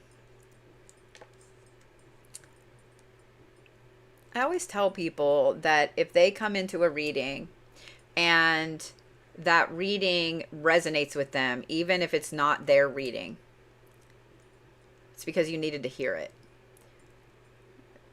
These things like this have been coming up a lot over the last couple of days, and let's just say that I will be planning something. This is the void.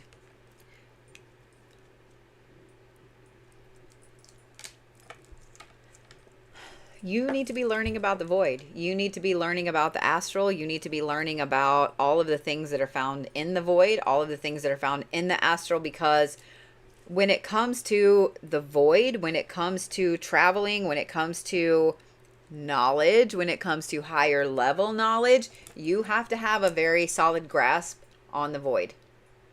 You have to have a very solid grasp on the void, because if you are not comfortable in the void when you are learning higher level magic, higher level anything at all, then you're not going to go very far. You're not going to go very far. And I know a lot of people are really, really terrified of the void. They're terrified of what it symbolizes. They're terrified of the things there. And rightfully so. I'm not saying that it's, you know, peachy cherry, let's go to the beach on a bright sunny day time. It is not something that is nice. But at the same time, it is necessary. It is the other part of the spiritual journey. It is the other side of those steps of leveling up. You have to go through the void to go up those steps. And if you don't go through the void, if you don't learn about the void, if you don't take into account that you have to have the void, especially when it comes to your spiritual self and moving forward, then you're not going to move forward. You're not going to move forward. So my advice is going to be very literal with this, is learn about the astral, learn about the lower levels, learn about the void, learn about the things that are there and why you would need to go to the void. And what I tell people is the void is like the hallway, okay? So with these really intense cards that you got about what you're harvesting, it tells me that there is a lot that goes with it that you need to balance out to ensure that all of that amazing shit is coming in. Does that make sense?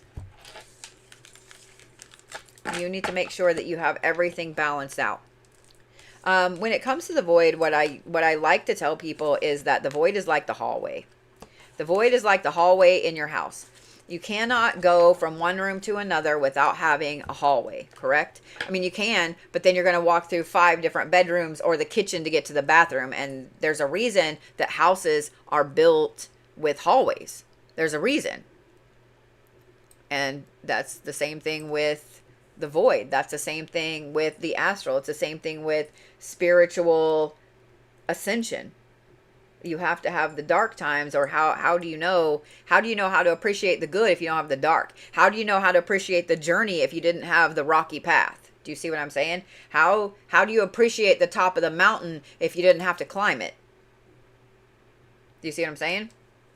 And that's the best. There's a story in Buddhism about that, and it's true. If you guys have never taken the time to drive, ride a train, or climb to the top of a mountain to look out over everything, and you just see a picture, you're going to go, oh man, that is really, really pretty. It's gorgeous. It's really pretty. But you're not going to appreciate it in the same way. You're not going to appreciate it in the same way.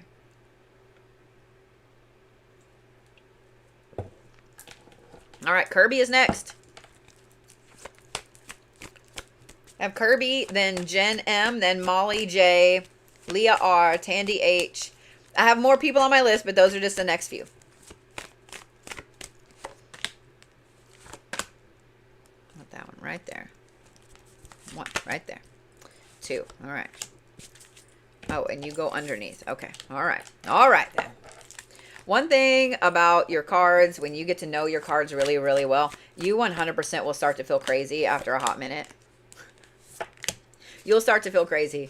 Because, like, it was weird. I was like, okay, that card, that card, that card. Oh, I need a second card. Oh, it has to go underneath it, not on top of it. Like, it's, yeah. All right. Kirby, you ready? This is what you're harvesting. Ooh, Morgan Le Fay. This is growth and atonement and deceit. Ooh, you had a hard summer.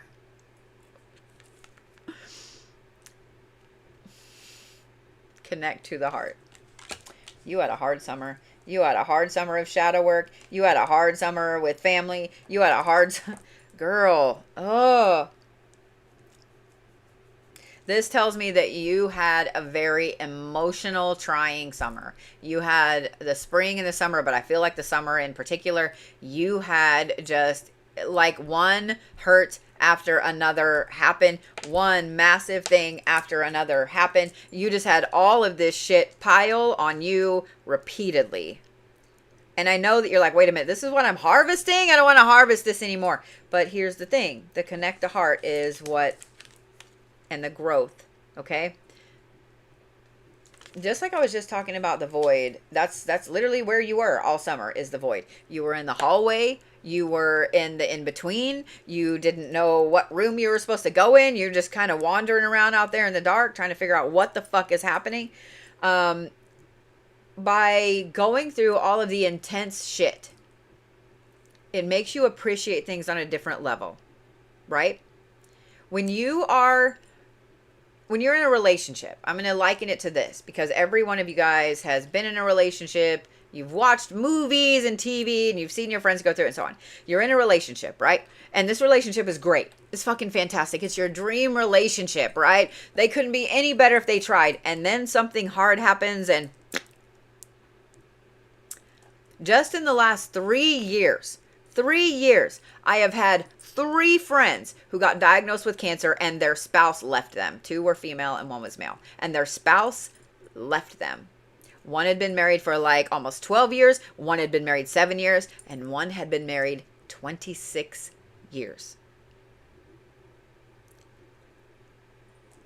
Let that sink in a minute.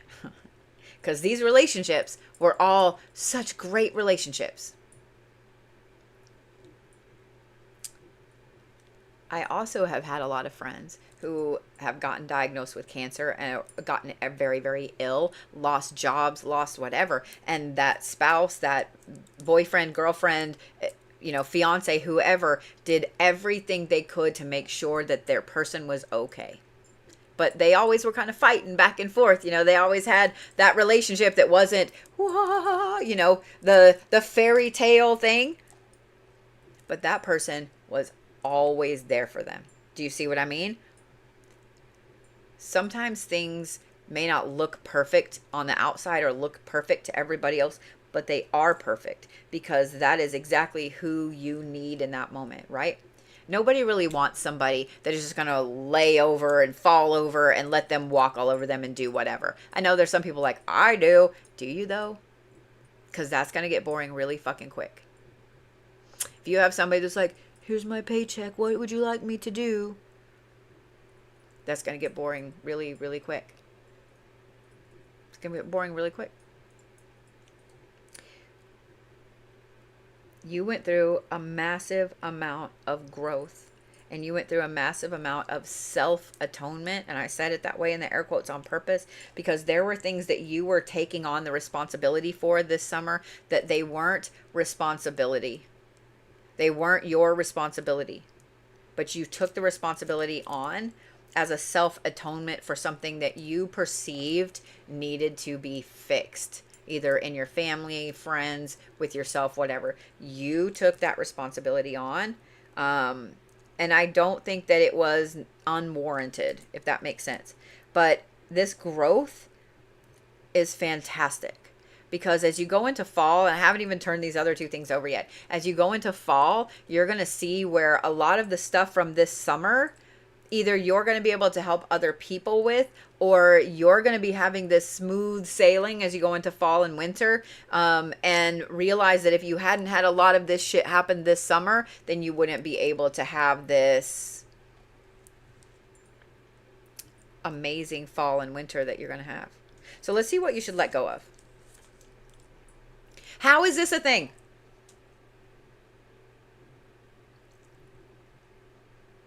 If y'all have been watching for very long, this is the 3rd time that this card in particular has come up in this position.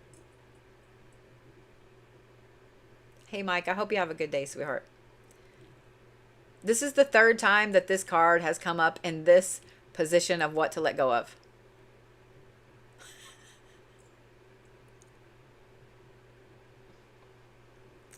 You can't make this shit up.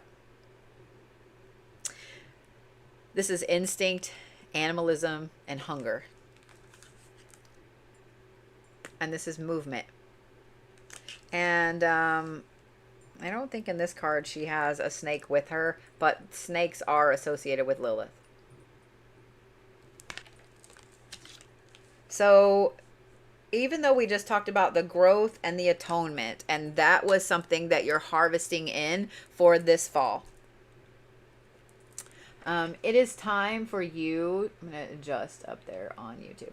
It is time for you to start letting go of the need to move all the time. The need, and when I say move, I don't mean physically. Like sometimes we feel the need to grow spiritually. Like I've got to grow. I've got to do atonement. I've got to do this and this and this. And we feel the need to constantly be doing something all the time, right? All the time.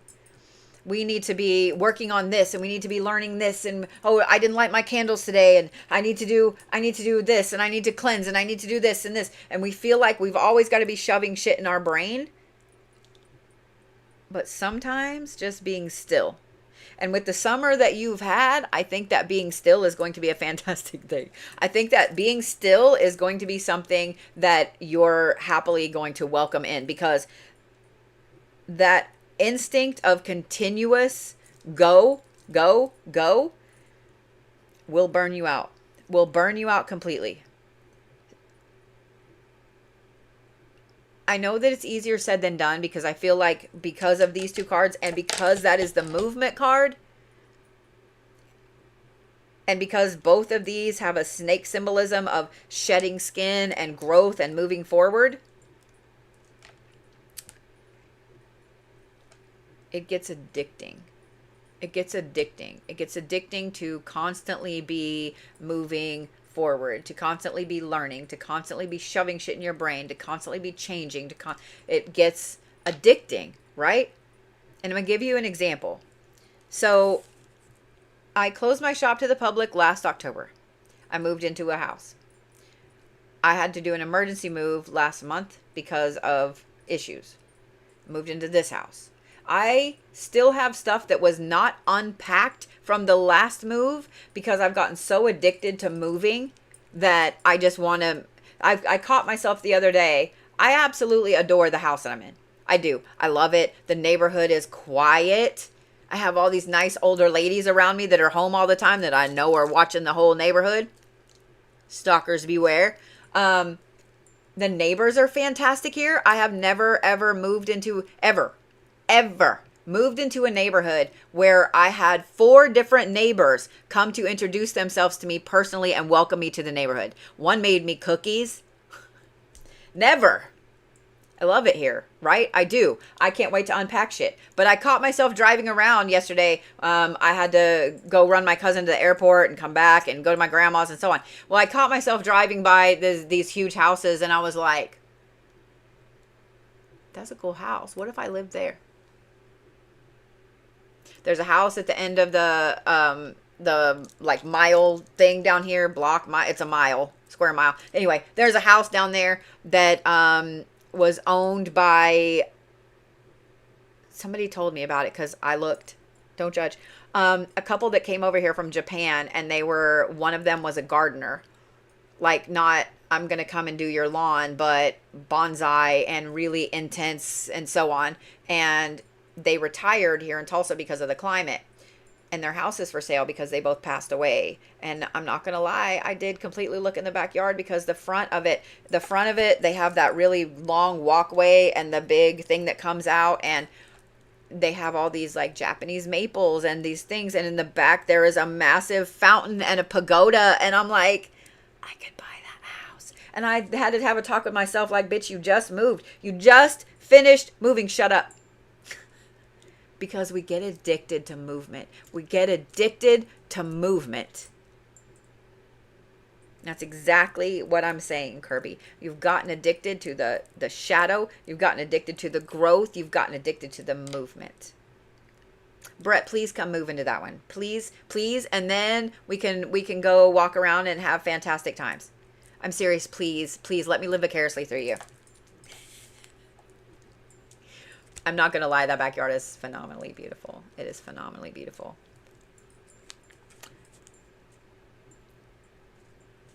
Especially with all the moving you've done in the last 5 years, really 10, you know exactly. Yeah, having a spouse in the military, I can't even imagine. All right, let's look at what you need to be focusing on. I swear to God, if there are movement cards in here, I'm done. The bottom card is Interesting. Abraham. Truth and justice and duty. Okay. And on top of that, Kirby is set. And this is short-sightedness, narcissism, and ambition.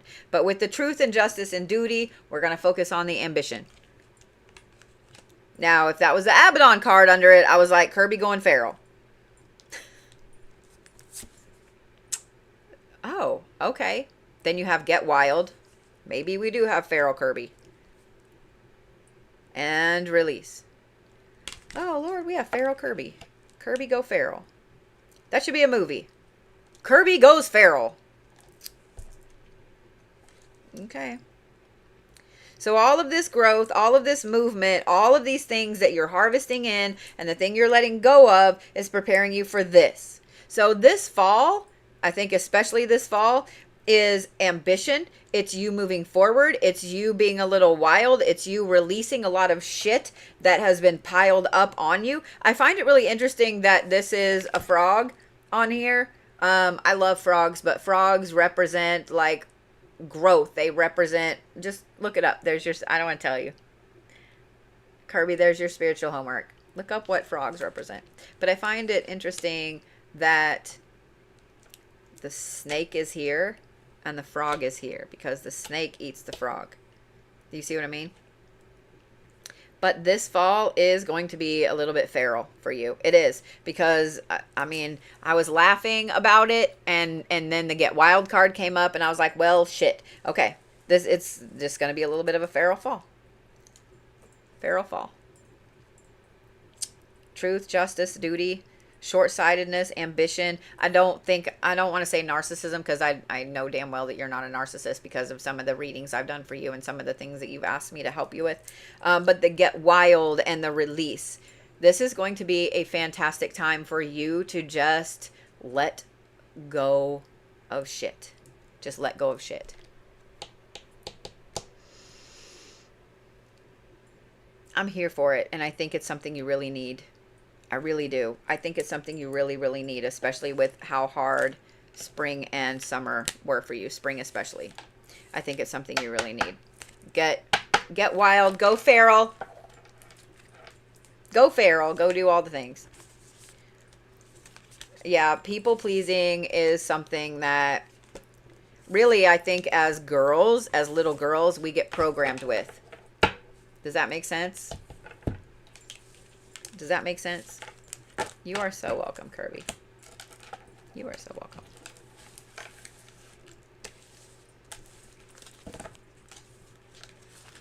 All right, now we have Jen M. Nope, that one goes up here. All right, y'all watching me put these cards in. Where's Lilith? Y'all watching me put Lilith in. She's going in the middle of the deck. She went in the middle of the deck. Now we have Jen M. Don't forget, if you guys miss your read or if you can't watch your read, it is live on YouTube for you guys to watch it anytime. And you tried to pull like 9 cards. I am going to go ahead and knock my tickets down a little bit for today. There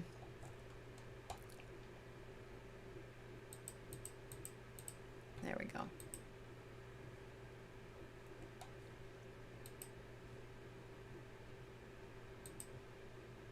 Stop it, Linda. Listen, Linda, listen. Listen, Linda. Out of curiosity, so I feel like I'm going to go ahead and close my tickets for today. I don't ever close on an odd number. I don't ever close on an odd number. But I am today.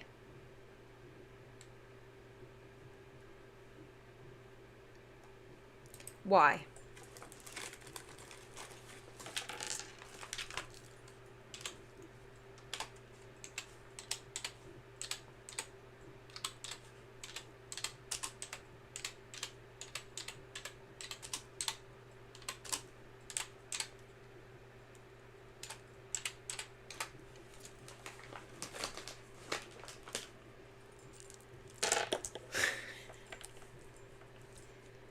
What's my favorite saying? You can't make this shit up. I was like, why do I feel the need to close on an odd number today? Why do I feel the need to close on 17? Because I had 24 tickets up for today. And my gut was like, no, 17. 17. Stop at 17. So we stopped at 17. Do y'all want to know what the spiritual meaning of 17 is? It encompasses victory, spiritual perfection, new beginnings, and divine guidance. Because it symbolizes the combination of the practicality of the number 1 and spiritual wisdom of the number 7, suggesting a balance needed for manifesting desires and finding your purpose. You can't make this shit up. You can't make this shit up. You can't make this shit up.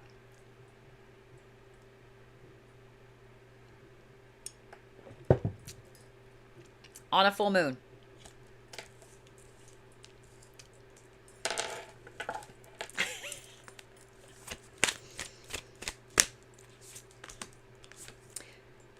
Nope, right there. Sometimes your gut does tell you exactly what you need to do. So if you guys missed the list today, I do want to say this, and I am going to make this announcement later tonight too. I am going to start moving a lot more readings during the day because I need to have some nights off where I can actually sleep. Just saying. All right, ready, Jen? This is what you're harvesting in. Ooh, the Eternal Servitor. This is hope and yearning and incomplete. I don't think that the incompleteness is what you're harvesting in. And get wild. So hope and get wild. Okay. Okay. By the way, Brett, when you come to Tulsa, and I need to text you here in a little bit, there is a nursery that I found that we need to go play in.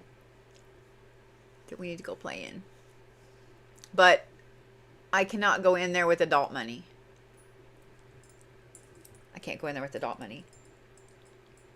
Just saying. All right. Hope, yearning, incompleteness, and get wild. What you're harvesting in, Jen, is the hope that you've put out into the universe and that kind of, what is up with everybody today? Hold on. I'm so sorry, Jen.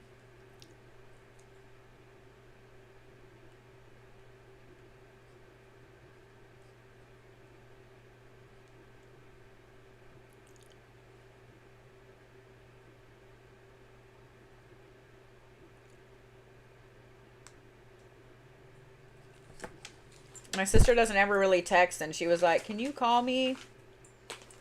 I don't need anything. Just had a moment. I'm like, aw. Aw. All right. Jen. Again, Jen. Jen again. Girl, what you're harvesting in from this summer is that feral aspect, that wildling, that need to be more. We all look at our lives sometimes and our schedule of, okay, I got to get up and go to work, and now I got to go home, and now I got to clean, and now I got to do, like, we all look at that schedule that we have of our life, and we go, you know what? I'd like to just say, fuck it, take this job and shove it, and get in a van and just go be a hippie. Just go travel and be a nomad. We all have that thought, probably multiple times a day. But you're harvesting in this energy. So what that tells me is all summer you have had this super structured playtime. You know what I mean? Super structured, like job, lunch, job, home, clean, eat, bath, job. You know what I mean? Like you've had this like super structured. You'd have a super structured life. And so you've been manifesting a break. You've been manifesting and working on goals to be able to work less, to be working on goals to be able to be more and be more comfortable and so on. And that is what you're manifesting in. Thank you, Brad. That is what you are bringing in. That's what you're harvesting, is the ability for you to have wild time. Okay. Notice I didn't say feral. I just said wild time. Okay. I have a feeling we're going to talk about that more with this. This is what you should be releasing. The Poet of Avalon. This is fame and pride and stagnation. You can't make this shit up. You can't make this shit up. This is patience. I shit you not. You should be releasing patience. Patience this summer has been needed. It has been key, and it has kept you kind of sane, if that makes sense. But that also has led to the stagnation that you've been feeling. And so that is being let go of. That is being let go of.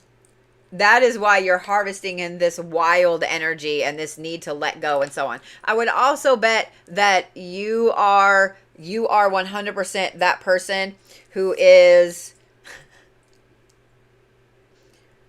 that you love fall and winter. I love fall and winter. I didn't realize that I loved winter as much as I do. I don't like the ice, but man, I like me some sweaters, and I love boot season, and I love coats. I had to fight not buying another coat the other day. I'm like, bitch, you got like 90. You don't need another coat. Letting go of all this patience and the stagnation and allowing yourself to be wild. Does that make sense, Jen? So let's talk about what you should be focusing on.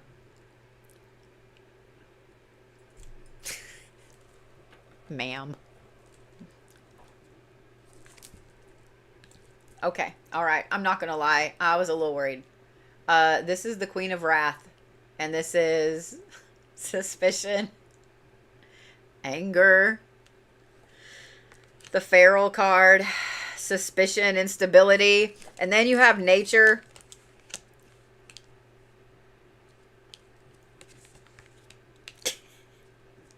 The nature card has a pine cone on it, which pine cones represent immortality. Pine cones represent, continually having things moving forward. I find it interesting that you have the pine cone and nature. You had patience and the turtle shell, and you have get wild and two coyote skulls with flowers. So the nature symbolism is not lost on me. To be honest, I would say you probably need to look at signs and symbols that have been popping up lately. I would be willing to bet that you have a very interesting outdoor deity poking at you, whether it is Danu, whether it is Bridget, whether it's Scotty. I think that you probably have a very intensive outdoor deity poking at you, nature-based deity. But the rest, I can't with some of y'all. It's not so much that you are going to have like a feral fall and feral winter. I mean, go for it. If you need to, go for it. But the wrath and the instability and the suspicion, this is what you're bringing in. So what that tells me is that this summer and this hope and yearning and incompleteness and this stuff that you should let go of. Now this all makes a lot of sense. So we're going to kind of go back through it. The stagnation and the patience. You have been patient with too many people. That's where the suspicion. That's where the suspicion comes from. You've been patient with too many people. You haven't been looking at the things. You've been, instead of looking at things at face value, because let me tell you this, people will always tell you exactly who the fuck they are. All you got to do is listen and watch. That's it. All you got to do is listen and watch. And you did. You've been listening and you've been watching and you've been being really patient and you've been being stagnant and you've been helping everybody else with their growth. And now it's time to be suspicious. Why the fuck is it that now that you can't help this person anymore, they're gone? Why the fuck is it that now that this person doesn't need anything from you, they won't answer the phone? Do you see what I'm saying? Now is the time to get suspicious about all of these bitches that said that they were your friend, said that they loved you, said that whatever, and now they're gone. When you were stagnant, when you were in a pause, when you were being patient and you could go run and help them, or you could do whatever it is that they needed, now that you can't do that,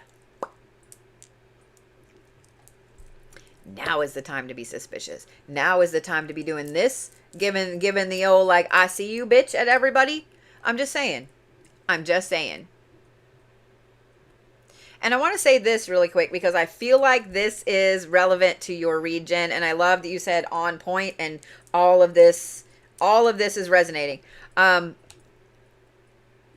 One thing about the planetary alignments and the supermoon and all of that stuff right now is that people are showing their true colors in record numbers. So people that you thought were your friends, and you're realizing that they're not your friends when they're doing shit on purpose to cross you, when they're doing shit on purpose to throw you under the bus because they're, I don't know what they thought, but it is abundant right now. It is abundant right now. And this full moon has been pulling them out of the woodwork. So if you are someone that is bad-mouthing someone else, you probably aren't watching this live stream, but if you are somebody that is bad-mouthing other people, that is really looking at, you know, me, and I'm going to get ahead and I'm going to do this and, you know, I don't need anybody and so on. If you are somebody that's really looking at things in that way, you need to be questioning your motives because you probably are that person that is fucking people over on purpose. And here's the thing. We all go through phases like that, but some people choose to stay there.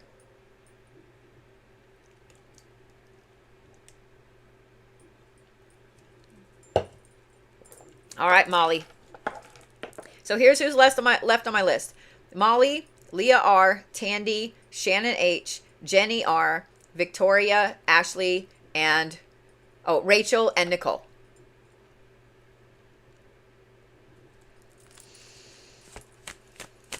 You are so welcome, Jen. Nope, that was, you needed 2 anchor cards. All right, Molly.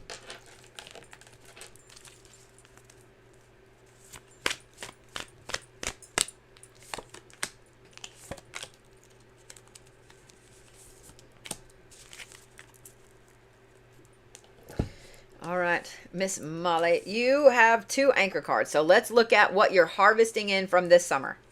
The one on the bottom is King Arthur, which is championship, nobility, and self-realization. And then you have the matriarch, which is obligation, it is rejection, and it's opportunities. And then you have the power card. Girl, yes, I'm here for this. I'm here for this. I am here for this. So in other words, this summer, you had a crazy amount of self-realization. You had a crazy amount of obligations pop up that you realize you hated doing all that shit. There was a lot of opportunities. There were a lot of things that the universe showed you were not for you. And that's where the rejection comes in. When we're going through an intense phase of growth, there's a lot of things that the universe is going to show you are not for you. They're not. Case in point. And all I can speak of is my personal experiences, but hopefully this helps you. Okay, Molly? So one time I got in my head that I wanted to date a musician. Okay.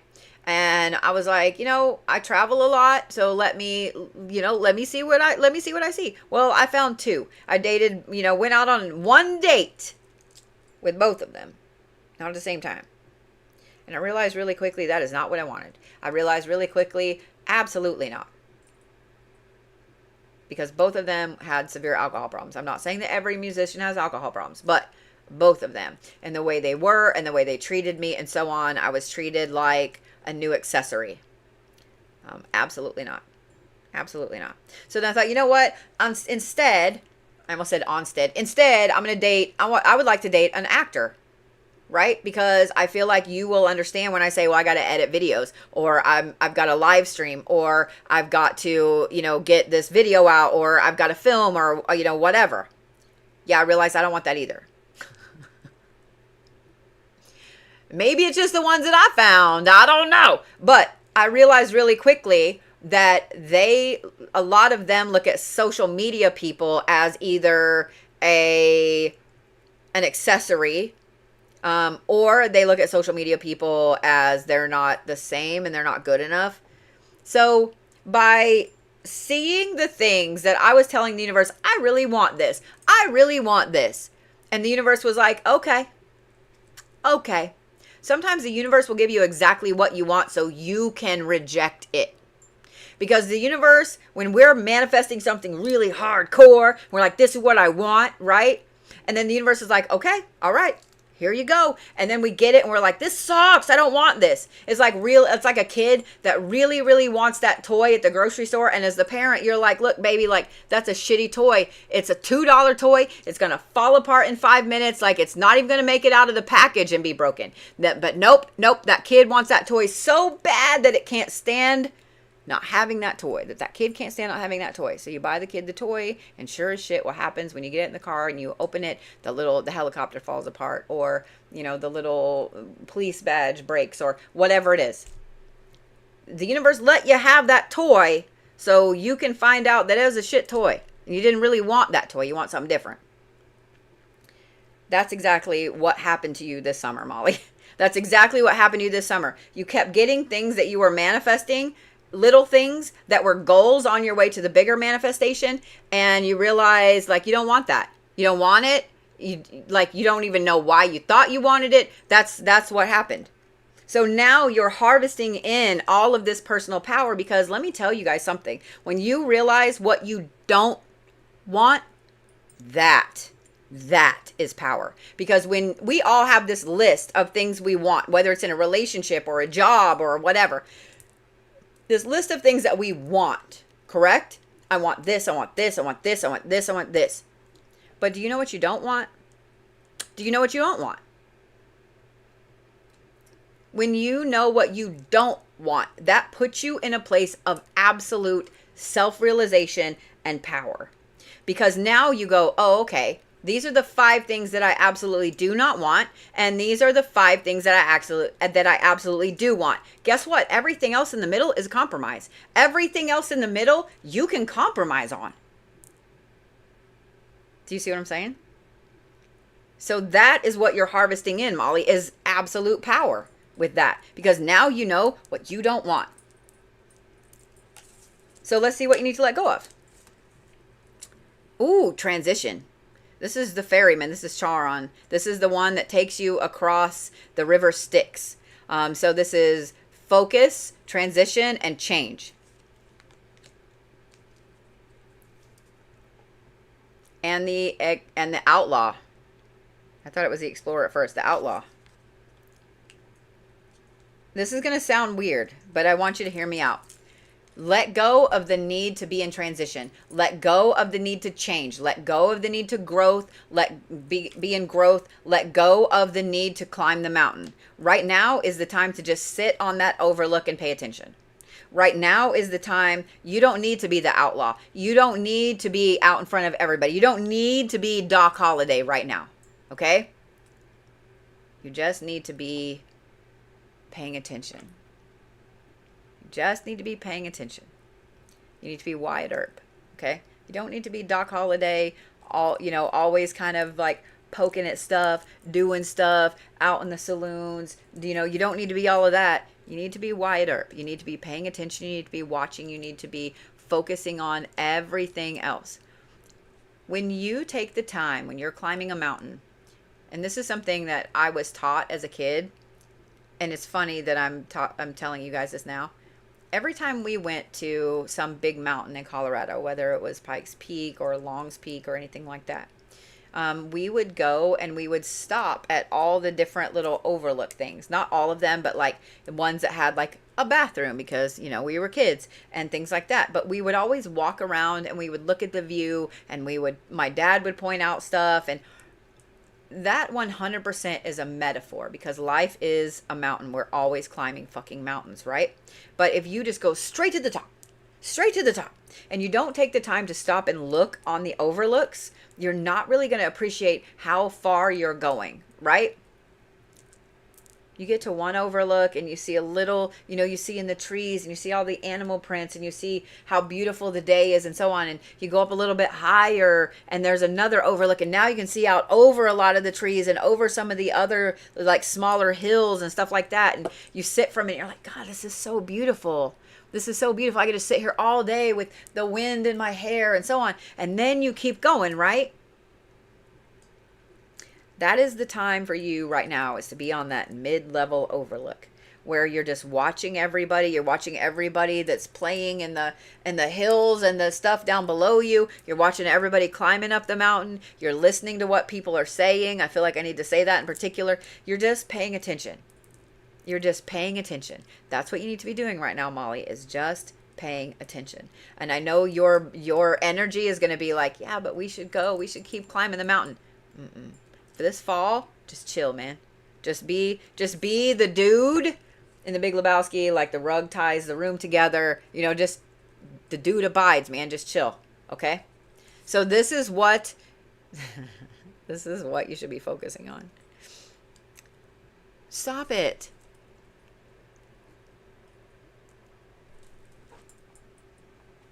I mean, you can't make this shit up, and it literally goes exactly with what I'm saying because of the suspicion on here. Wrath and instability and suspicion. I don't think that you should be wrathful, and I don't think that you should be unstable, but I do think you should be suspicious. Did I not just tell you that this is the time to sit and, like, watch? Did I not just tell you that this is the time to sit and pay attention to everything? Maybe you and Kirby need to have a suspicion powwow. I don't know. But y'all watched me shuffle. Versatility. You need to be focusing on paying attention. Apparently, paying attention is a big thing right now in your life and gonna be a big thing this fall. Pay attention, be suspicious. It's funny because all I can hear in my head is, don't be suspicious, don't be suspicious. Don't be suspicious, don't be suspicious. Be suspicious. Be suspicious. It doesn't mean that you should be suspicious of everybody, but the versatility card tells me that there are a lot of people that you need to be watching right now. That you need to be watching right now.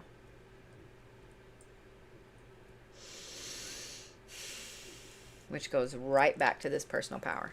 Which goes right back to this personal power. Do be suspicious, do be suspicious, do be suspicious, do be suspicious. I need to make a couple of videos, apparently. Does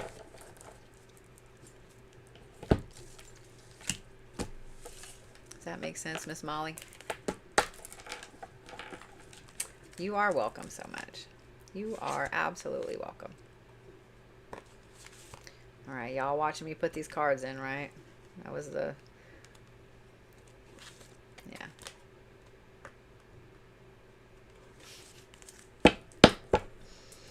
All right.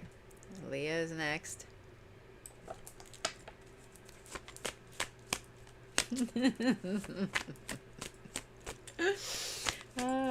Y'all are cracking me up.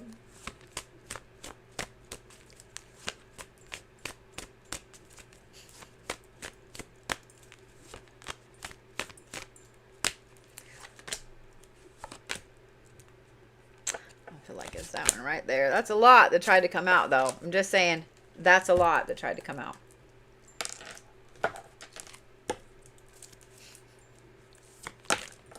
All right, you just throw in your own card down there.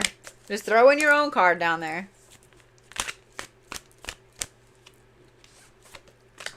Have I ever cut a record yet? It may be time.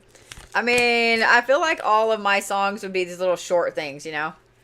Because I sing the I'm Not Gonna Get Angry song all the time. If y'all have never heard that song, it's a song I was walking around my house a couple years ago. And I don't remember what had happened. But it was like, it was something that just absolutely pissed me off all the way down to my toenails. I was so fucking mad, right? So I was walking around singing, I'm not gonna get angry. I'm not gonna get angry. Yeah. So I sing that song a lot. So it would be little short songs like that. All right. Ready, Leah? This is what you are harvesting in. Rejections, opportunities, and consequences. And power. Okay. I find it interesting that power has also come up 3 or 4 times in this deck. Right here in this position. 3 or 4 times. You are harvesting in consequences. And apparently they're good consequences. Apparently you have had a summer and a spring where you got the short end of almost every fucking stick. Every time you turned around, you had the short end of the stick. Every time you turned around, there was some bullshit going on. Every time you turned around, it felt like you were getting the shaft.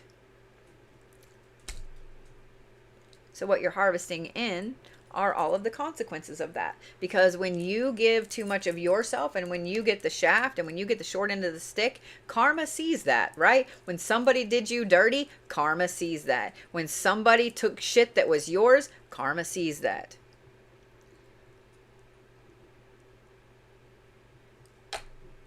It also puts you in a place of, and this is a double-edged sword, so you have to be really careful. It also puts you in a place of power because you don't trust people. That's a double-edged sword. Okay? Most earth signs, I know Capricorn, Taurus, Virgo, like all three earth signs, Scorpio,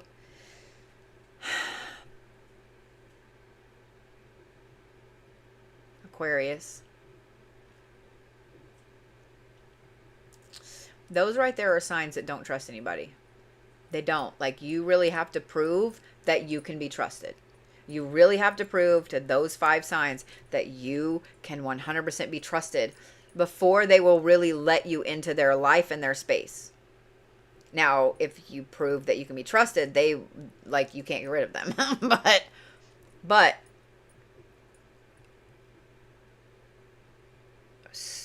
that's a place of power. That's a place of power. When you realize that somebody has to prove themselves to you to be trusted, that's a place of power. Because how many times have you blindly given your trust, your loyalty, etc. to somebody and then found out that they were cutting you at the Achilles tendon so you couldn't run after them when they fucked you over? Do you see what I'm saying? And that's, unfortunately, the summer that you've had. So now you are harvesting in the consequences. So the karma, the good karma of where you have gotten fucked over all summer, and you are harvesting in all the personal power that comes with it. All of the personal power that comes with it. So what do you need to let go of? Osiris. I find it interesting that this is commitment, acquisition, and responsibility. And over here you had opportunities and consequences. So you made a lot of commitments to things and people and so on this summer that now you know they were 100% taking advantage of you. They were 100% using everything that they could use from you and taking full advantage. This fall, right now, with this new moon, this full moon, this is the time to say, you know what? I said that I had time to do this. I don't. I know that I said that I would help you with this or whatever. I can't. This is the time for you to go through and look at the things that you have said that you would do that you no longer want to do. Tell that person now. Tell the job now. Tell the group now. I know I said I would do this, but I can't. I no longer have time, whatever. This is the nature card. In other words, what this tells me is that your true nature is to be someone that wants to help everyone. At your core, you are somebody that wants to always help everybody. You are somebody that wants to always be there for everybody, and you need to let go of that idea. And I know that some people are like, wait, what? Like that sucks. Like, oh my God. When you guys feel that way, when you feel like you should not let go of that fact that you want to be helpful and you want to help everybody, I want you guys to fully remember that there are people that have taken advantage of you, and they will continue to take advantage of you if you let them. If you let them. Just saying. I'm just saying. They will continue to take advantage of you.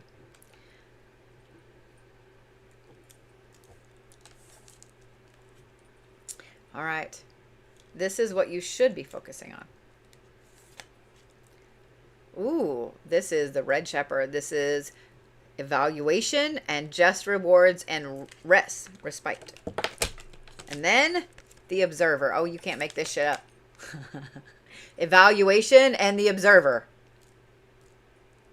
And I find it interesting. My hair is standing up on my arms now. I find it interesting that we just had this talk about sitting on the mountain watching other things, sitting there and looking at everything, because people will tell you exactly who the fuck they are. People will tell you exactly who the fuck they are. What you need to be focusing on right now is just watching.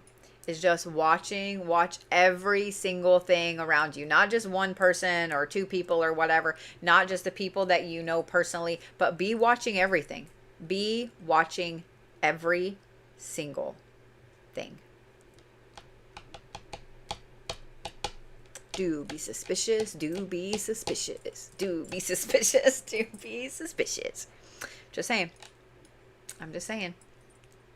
Thank you, Miss Eunice. This is the time for you to be calm, be observing, not be committing to anything, not be doing anything that's going to put more stress on you. This is a time for you to be evaluating how much stress you have, who is giving you that stress, or what stress you're taking on that somebody else is. Like, this is a time for complete honesty with you and where you're going. I think that this fall is going to be a time of really intense growth for you, and I'm here for it. And I'm here for it. Just saying. I'm just saying. I know that there's somebody asking about past life reads. I have them scheduled for tomorrow. And I will get them scheduled again, you know, in a couple of weeks or so. But make sure that you guys are checking back with my schedule this evening. I have a lot of scheduling to do this afternoon before, you know, my live stream tonight and so on. And just know that there's going to be a lot more during the day things. I know a lot of you guys work. I work too. A lot of you guys may not be able to watch them during the day, but they will always be on YouTube. So pay attention, because there are some things that I'm going to be scheduling today. If you do not follow me, if you're not a subscriber on YouTube or a follower on TikTok, please do so. Also, my link tree, which you'll find on my profile links on all of my socials. Subscribe to my link tree. It doesn't cost you any money, but you kind of get first dibs on tickets. So if I post a ticket for that day, like today, I'm doing, you know, full moon reads, and I cut my list off early. If I'm doing something like that, you guys will 100% get like, hey, this is happening. Hey, this is a thing. Hey, you get to see tickets before anybody else. Do you see what I mean? You see what I mean? You are welcome so much. All right, Tandy, you ready?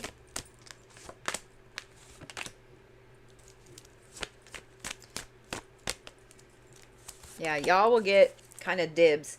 You can also sign up for the website, and you will get dibs on coupons. Every Monday before my live stream, I release a new coupon, so there will be a coupon out tonight. Just saying what I'm saying. Just saying what I'm saying. And I'm in a really good mood, and the universe has been nice to me today, so it'll probably be a really, really good coupon. Don't tell Sass. I haven't said don't tell Sass in a while, but I know she's at work, so don't tell Sass.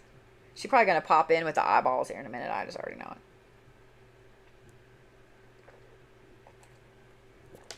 it. All right. Here we go, Tandy. This is what you're harvesting in. Ooh, short-sightedness, ambition, and narcissism. And take risks. Okay. Okay. That risk right there tells me that you're harvesting in ambition. It tells me that you're harvesting in ambition. It tells me that this summer you have sat and you have watched everybody else, and you have waited, and you have kind of, like, you've been playing Risk, right? You've been playing Risk while everybody else is playing checkers. You have been playing Risk while everybody else has been squabbling over a piece of, string. You have been doing all of this hardcore, strategizing and paying attention to what you really want. You have taken this summer and all of the craziness that this summer has had in it and really, really hardcore paying attention to what you want from here on out. So what you're harvesting in with this harvest moon is ambition. You have decided these are the things you want. You're not willing to focus on anything less. You're not willing to take anything less. And you're willing to take certain risks to get there. When you guys decide that there is something that you really want in life, when you decide that there is something specific and hardcore that you want to undertake, you then have to have a talk with yourself. Do you really have the emotional strength, the mental fortitude, and the willpower to do that thing, to get there, right? For some, I want to talk about, I'll liken it to this way. We won't use the mountain analogy anymore, but that's a really good one. But I want to look at it in the way of, let's say, actors and actresses, right? To be an actor, you have to start with little bitty shit parts, right? You might not even get a byline in the credits. You have to start with little bitty shit parts. So you can start building up your resume, start building up what you've been in and so on. And then you get to a little bit bigger parts, and then a little bit bigger parts, and a little bit bigger parts. And then there comes a time when maybe you get a part for a TV show, and you know that you could be on that TV show for a year or 2 years or so on. But over here, you also get the offered a part for a movie. The movie is a bigger movie. It's going to take you 2 years to film this movie. And, yeah, you're getting paid for it and so on, but you're not going to really reap all the rewards until later on because it is a big movie, right? But this is more of a stable thing where this is, if you turn down this TV show, you might not get this. But if you do the TV show, you also can be at home with your family and stay in the house that you love and so on. But if you do the TV show or do the movie, yeah, it's going to catapult your career, but you're also going to have to give up time with your family and you won't be able to live in that house that you love and so on. So you have to decide.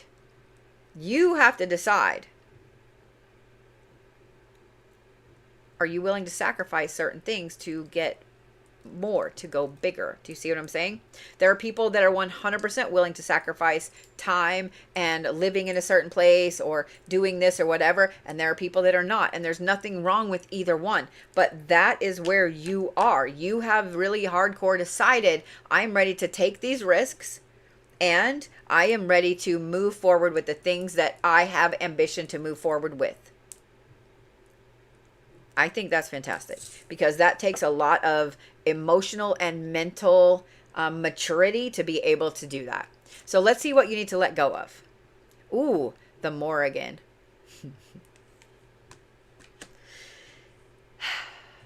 Anticipation, introspection, and opposition. And destruction. Okay. So you've let a lot of things this summer. You've stood by while they've been let go. You've stood by while something that you worked for or that you built or that you had done, let it be destroyed. And when I say stood by, I don't mean that like, oh, well, I just don't care. It wasn't that. It was that you let stuff that you had worked for a long time fall. Because you knew that in deciding that you were going to start taking these risks, especially for this ambitious new part of Tandy, that some of these things had to be let go of. So again, I'm going to say that I'm proud of you because that takes a lot of emotional and mental maturity to be able to make those decisions. So let go of the destructive things. Let go of the introspection. You've done all the introspection. You've done all of the like the phoenix caught fire repeatedly. You've done all of that. Let the ashes calm down a little bit so they can become something more. Okay? Now, what should you be focusing on? Ooh, the Keeper of Whispers. This is the Mad Prophet. This is forbidden knowledge. It's madness. It's curiosity. And then you have strength.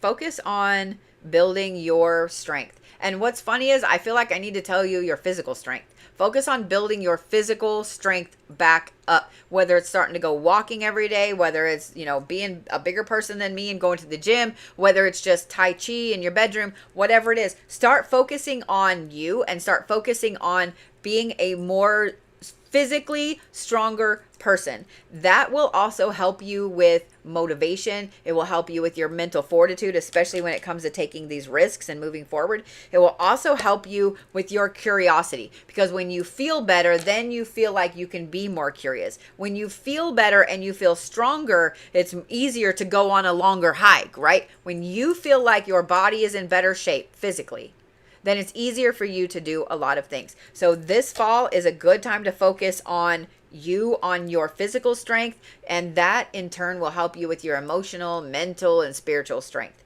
The curiosity and the forbidden knowledge, I would highly recommend focusing on your spiritual strength when it comes to forbidden knowledge. Start getting more higher level books when it comes to spirituality and magic. Start getting into reading more and learning more about things like the Key of Solomon or whatever. Start getting into more of those higher level books, because and learnings and teaching, because that is what's also going to help you be stronger spiritually. So when it comes to these risks, when it comes to this ambition, you have the knowledge, and your intuition can be like, oh, I'm recognizing these signs right here, and that's why my intuition is telling me I need to go take this job or move over here or date this person or go on this vacation. So be focusing on a lot of higher level knowledge and learning, the forbidden knowledge, so your curiosity can be piqued in a good way, if that makes sense.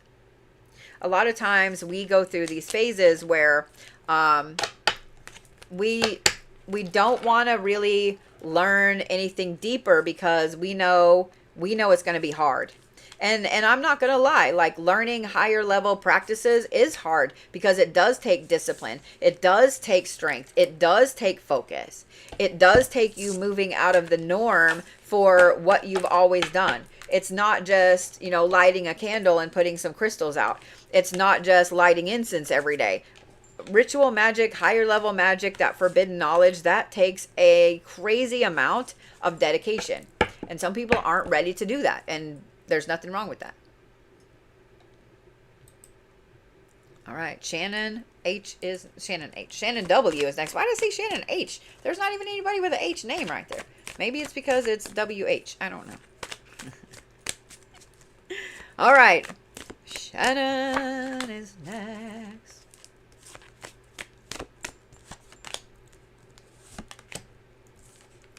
Nope. Okay. I thought those two maybe got flipped. Needed to be flipped.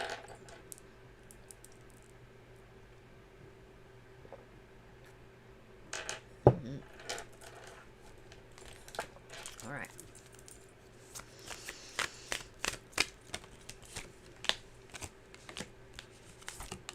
Nope, it's that one. You got it. All right. Ready, Shannon? What are you harvesting in?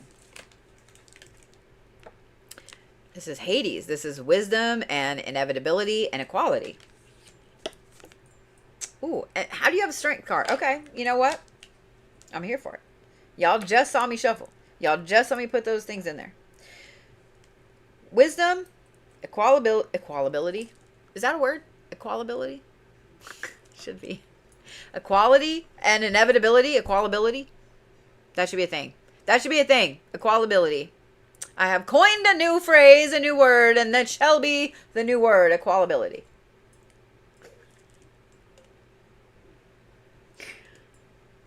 Maybe I need more caffeine.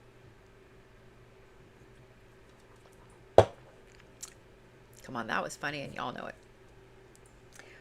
Inevitability, equality, and wisdom, along with the strength. What you're harvesting in is all of this up here. You are harvesting in, all of those books that you downloaded at the beginning of the summer, all of the books you ordered, all of the videos you saved, all of the things that you were like, I'm going to learn this spring. I'm going to learn this summer, right? All of those things, all of those things, this is the time for you to harvest those in.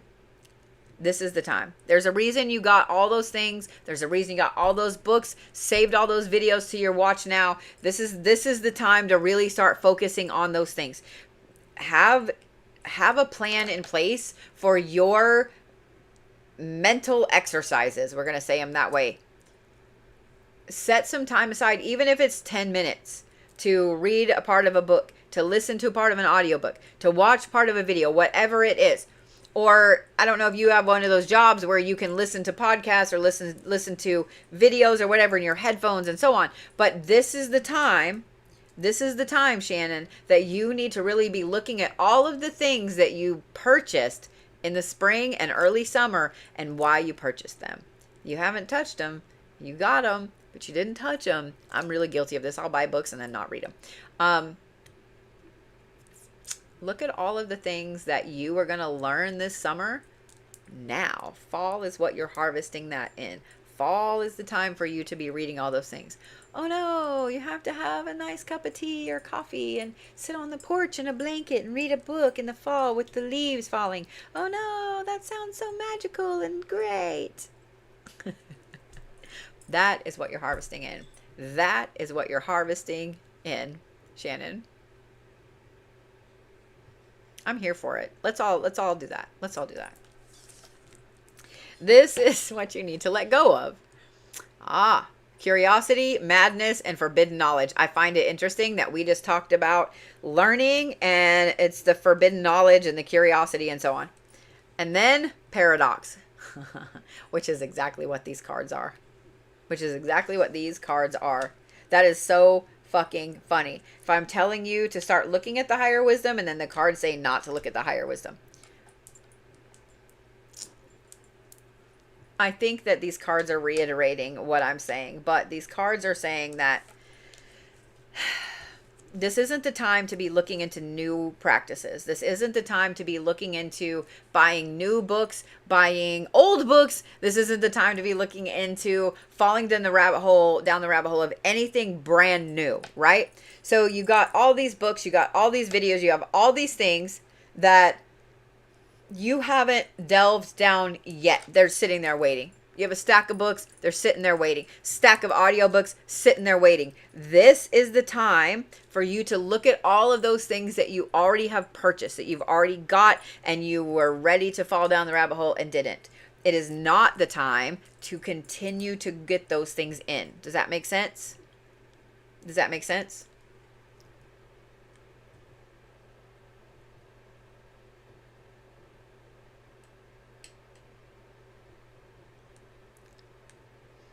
No, Dr. Love and stuff.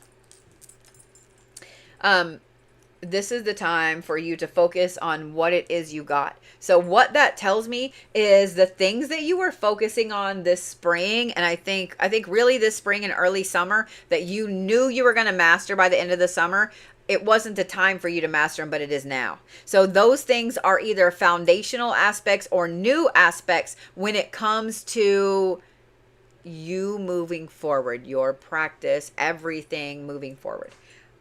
This is not the time to stress about new things. Does that make sense? I know I keep saying it over and over and over because my brain is like, there's another word there that you need to be wording, and my words aren't wording. This is what you should be focusing on. I swear to God, if this says forbidden knowledge or some shit like that, I'm just gonna walk off. Not really. I'm gonna sit here. The caretaker of the lost. Okay.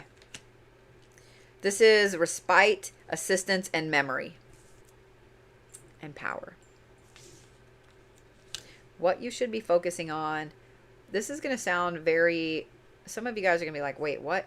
This is a shadow work thing, but it doesn't seem like a shadow work thing. What you need to be focusing on are times in your life where you felt really powerful. Where you felt like you had a tremendous, amazing amount of power, and what it was that got you there, why you stayed there or how you stayed there, and why and how it stopped. Because we all go through times where we feel amazingly powerful and then we don't. You know, y'all know exactly what I'm talking about. You can wake up one morning and be like, man, I feel like a bad bitch today. And then later that afternoon, you're like, I want to go take a nap. and lock myself in the bedroom. All my motivation is gone. You know what I mean?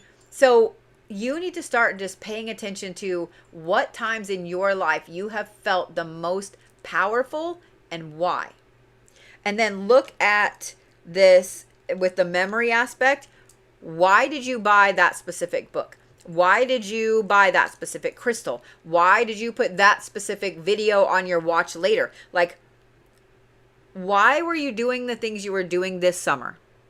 Look at the memories of why you were doing that. Harvesting in your own personal power too is going to be really, really, really key. And it's not just about learning. It's not just about books. It's not just about foundations. But harvesting in your own personal power when it comes to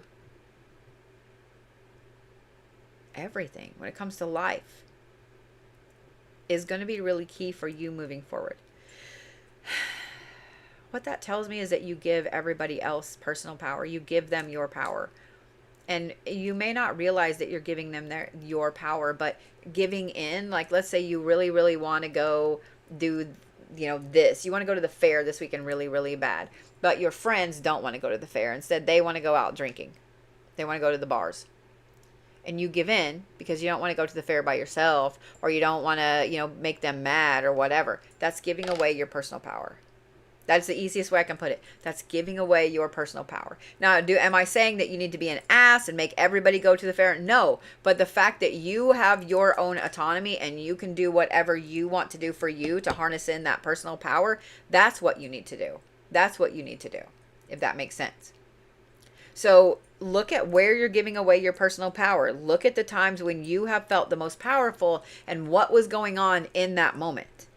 I think that the paradox thing that's going on here is sometimes we equate knowledge to power, and that's not the key.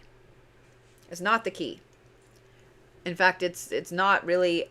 Is knowledge power? Yes. The more you learn, the more you know? Yes. But if you know it and you don't use it, then is it really power?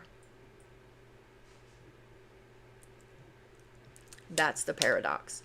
You have all these things, you have all this knowledge, you have knowledge at your fingertips, but are you willing to use that knowledge to help yourself move forward, Shannon? This is a very intense, emotional, mental aspect of this reading. And I think that by you looking at the paradoxical aspects of all of this and the paradox of learning versus power, I think that this fall is going to be I think this fall is going to be a lot of self-reflection, a lot of alone time. A lot of alone time. This is a good time to hermit for you. It's a good time to hermit for you. I will say this, because you have the caretaker of the lost card, be careful that you don't take on projects. Don't take on project people. Thank you, Shannon. Don't take on project people. If somebody is showing you that they're actively trying and showing you that they're actively trying to be a better person and do the things, that's one thing. But if you see that they ain't doing shit about jack, maybe it ain't time to give them that money, or maybe it ain't time to give them that job, or maybe it ain't time to whatever, okay?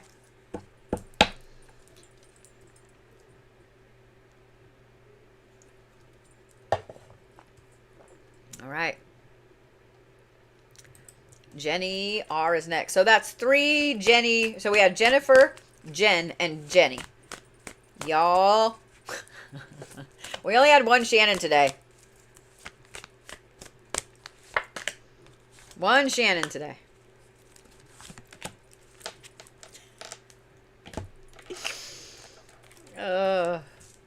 Some days it's Ashley's, and some days it's Rachel's, and some days it's Nicole's, and I mean, it's just, yeah. There was one day that I think I had 5 Amandas and Mandys. That was fun. That was a fun day. That was a fun day. All right. What class or course would I recommend first, or is there a bundle class? I would recommend beginner mentorship classes. I love that you asked that question, Chris. I would recommend that. And here's why. For those of you guys that are new to following me, or you're just trying to figure out where you start with shit, because with spirituality, with paganism, with Wicca, witchcraft, all that stuff, there's so much. There's so much there. I mean, it's overwhelming how much there is. So the beginner mentorship class that I have, there are two forms of it, okay? So online, there is a program on my website called Beginner Mentorship. It says Wiccan Mentorship now. But that has the entire plethora structure of all of the things that I've been teaching all the time for like 10 years at this point. But with this structure, with this class, you're going to find videos, you're going to find handouts, you're going to find workbooks, you're going to find all of these things that are in there in that class. You can do those on your own. And then on Saturdays, I teach live classes. And we started last Saturday with the Key of Solomon, with the Lesser Key of Solomon, and an Introduction to Solomonic Magic. So that will start being a whole different aspect of this class, if that makes sense. So start there. Start with the Wiccan mentorship, the beginner mentorship. And I know some of you guys are like, well, I'm not Wiccan. I understand that. But here's the thing. Just saying. Wicca is a federally protected religion. And Wicca is based off of witchcraft. And just like Buddhism and Christianity and Hinduism and Muslim and Judaism, there are different forms of all of it. Cover your ass. Cover your ass. Just saying what I'm saying. I'm gonna have to get a snacky snack here in a minute. I was looking to see if I had any before I start reading for Jenny, let me go get some sugar, because I'm watching my sugar do this thing. So let me go get some sugar. So I'll be right back.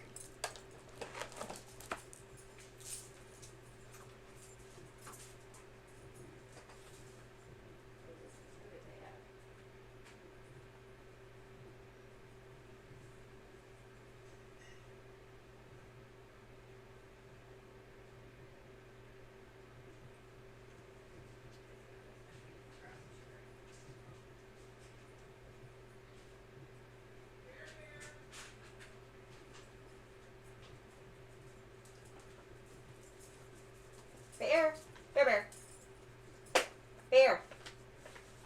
You want Doggy lunchtime?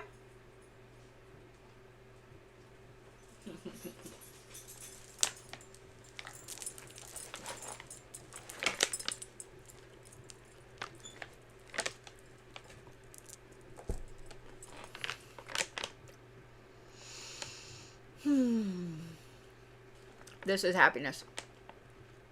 This is happiness. This is happiness.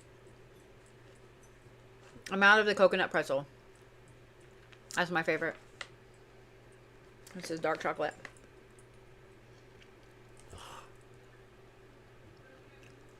This is happiness.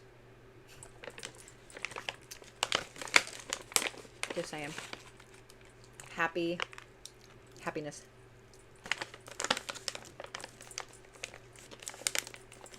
Mm-hmm.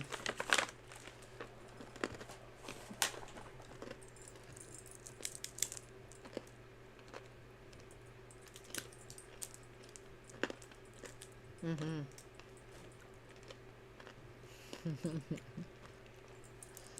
If y'all ever want to send anything that makes a girl deliriously happy, that.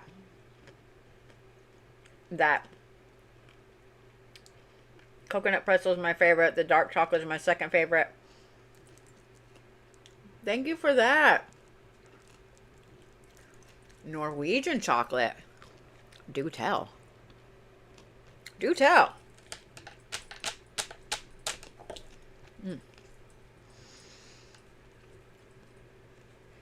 It makes my whole life happy.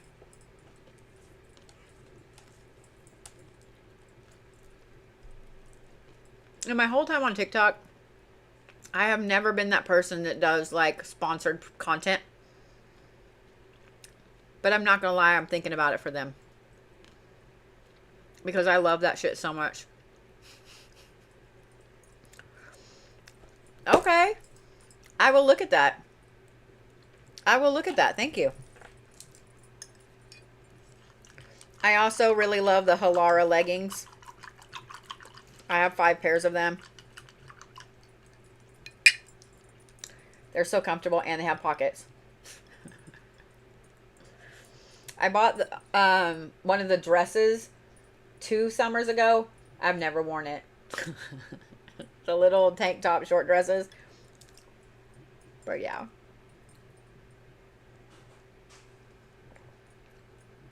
I love that some of you guys are like, I'm thinking about getting those. I've actually thought about doing a sponsored post, because I hate all the sponsored posts that have the cute little girls with the little nice booties. I don't have that.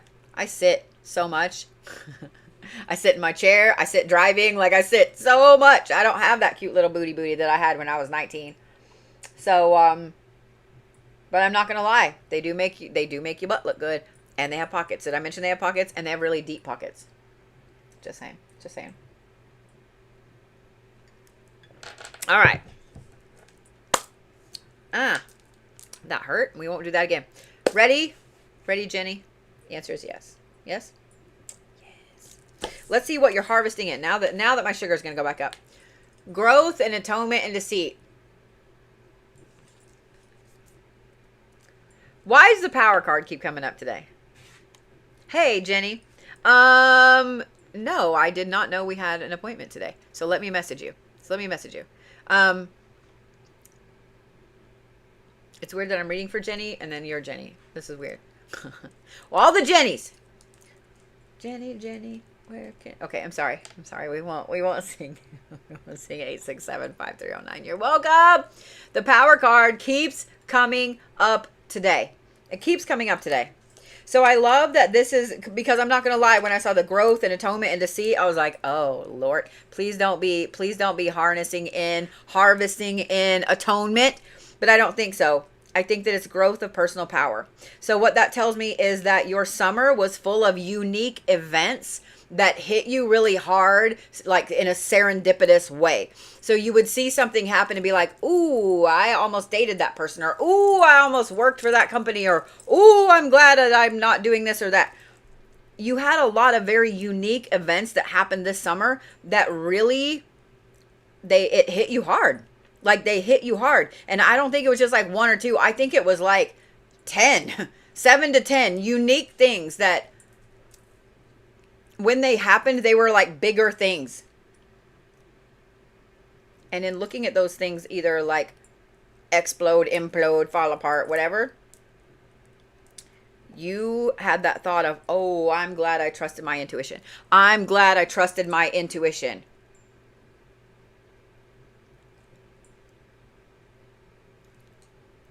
You know what? I'm going to pause real quick. Because I want to talk about intuition, and I want to talk about what your gut says when somebody is doing something to you and you think that you're being crazy. Okay? Oh, it stopped. That's funny. I've been an energy worker for almost 15 years. Almost 15 years. I got all my certifications, started getting all my certifications, like actively working towards certifications in 2012. 2013 and 2014 were huge years for me getting certifications in a lot of different forms of Reiki and energy work and so on. When your gut tells you that somebody is trying to pull energy from you, when your gut tells you that somebody is trying to siphon off your personal power, trust it. Trust it. I see you.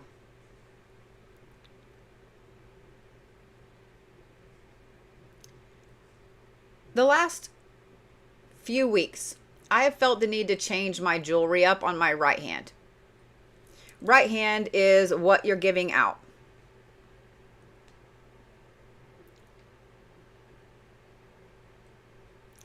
Right hand is what you're giving out.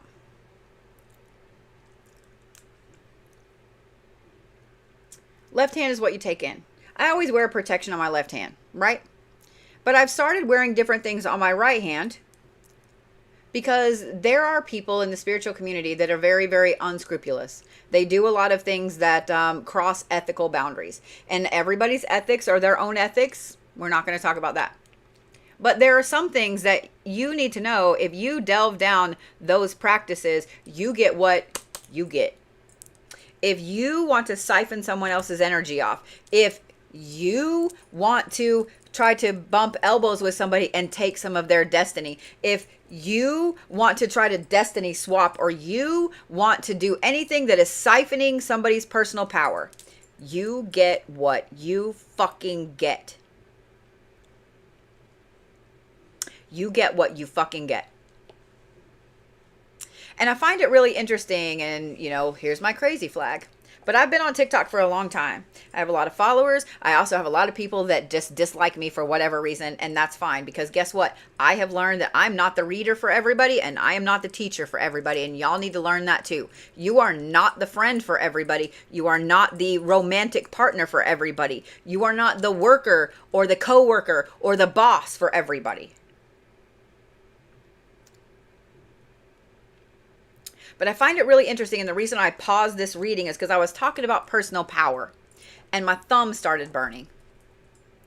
I'm not going to show you guys the rings I wear on my thumbs, just because you don't need to see them. But I have 2 specific rings on my thumbs that I ordered, and my thumb started burning. And it does a lot when I'm on live streams. Until I mention that my thumb is burning, or I mention somebody stealing somebody else's energy, and then it stops. I fucking see you. Y'all, trust your guts when you think that somebody is trying to siphon your energy. Whether you feel crazy or not, trust your gut. Because as soon as I stop this read to mention it, guess what? My thumb ain't burning now.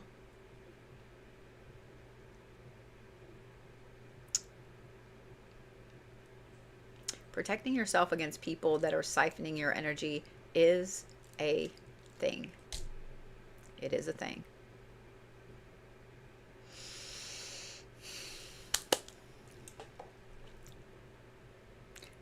And if you feel the need to do that to somebody else, if you feel the need to steal somebody else's energy or their personal power or their destiny or whatever you think you're stealing, if you feel the need to do that, just know that snapback is a thing. And eventually you will end up having that pulled from you, and it will go right back to the person that it actually belongs to, because it is not yours. It also tells me that you are a shit practitioner. I said what I said, and I'll stand on it with my whole fucking chest. If you have to steal somebody else's power or energy or whatever, you are a shit practitioner. We've all seen this movie, and we've all seen how it ends, and I ain't gonna help you when you get yourself in that pit.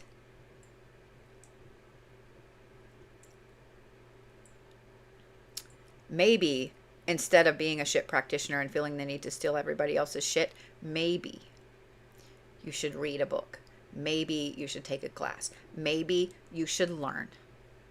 I put in my time learning. I still put in my time learning. I still do every single thing I can do to make sure that I am constantly growing and learning on a daily basis. And if you don't want to do that, that's fine. But you don't get to siphon other people's shit, because you are a shit practitioner. This goes double for those of you guys that are involved in a coven, and I'm going to use that term like that on purpose, that are in a coven that require you to give energy and stuff like that to one person. That is not a coven. That is somebody siphoning your energy off. If you are in a coven that is requiring you to go after one specific person, that is not a coven. That is a hit team, and you don't want to be a part of that. If you are in a coven that is requiring you to be very cliquish and to not learn except for this specific person's class that runs the coven, then that is not a coven. That is a marketing scandal. I said what I said. When you take classes from me, I don't say you only can take classes from me. No, I want you to go and learn from anybody that you want to learn from, because you know how you're going to become a stronger practitioner is to learn all of those things. To take the time to learn the things that resonate with you. That is how you become a powerhouse practitioner. Not siphoning other people's shit off. Not being a part of a cliquey group that goes after one person because someone says to. You get what you fucking get. Everyone has seen a fantasy movie, a horror movie, a magical movie, whatever, where the bad guy was trying to siphon everybody else's shit, take everybody else's shit, and eventually something happens to said villain, and all of the shit goes right back where it was taken from. Am I right? Think, McFly, think.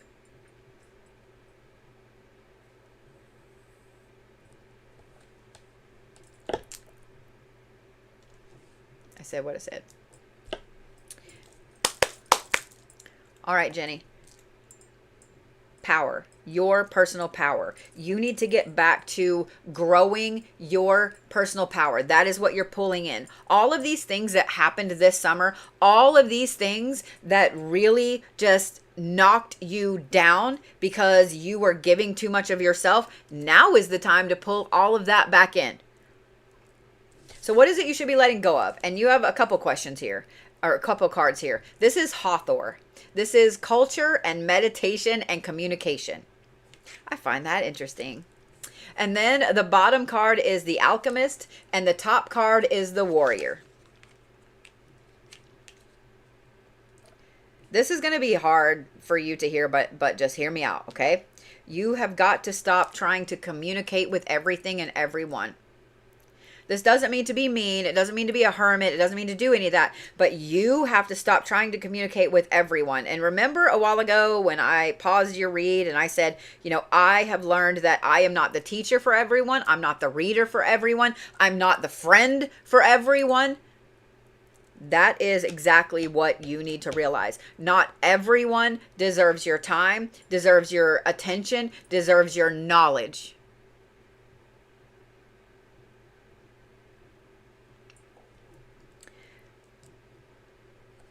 The Alchemist is trying to transmute stuff into other things. Trying to say, and we've all said this, well, but they have good intentions. Do they? Do they? How many times have you tried to transmute a very shitty situation or something very shitty that someone said and say, well, you know, they have the best intentions. Do they? Or do they need to just be cut out of your life?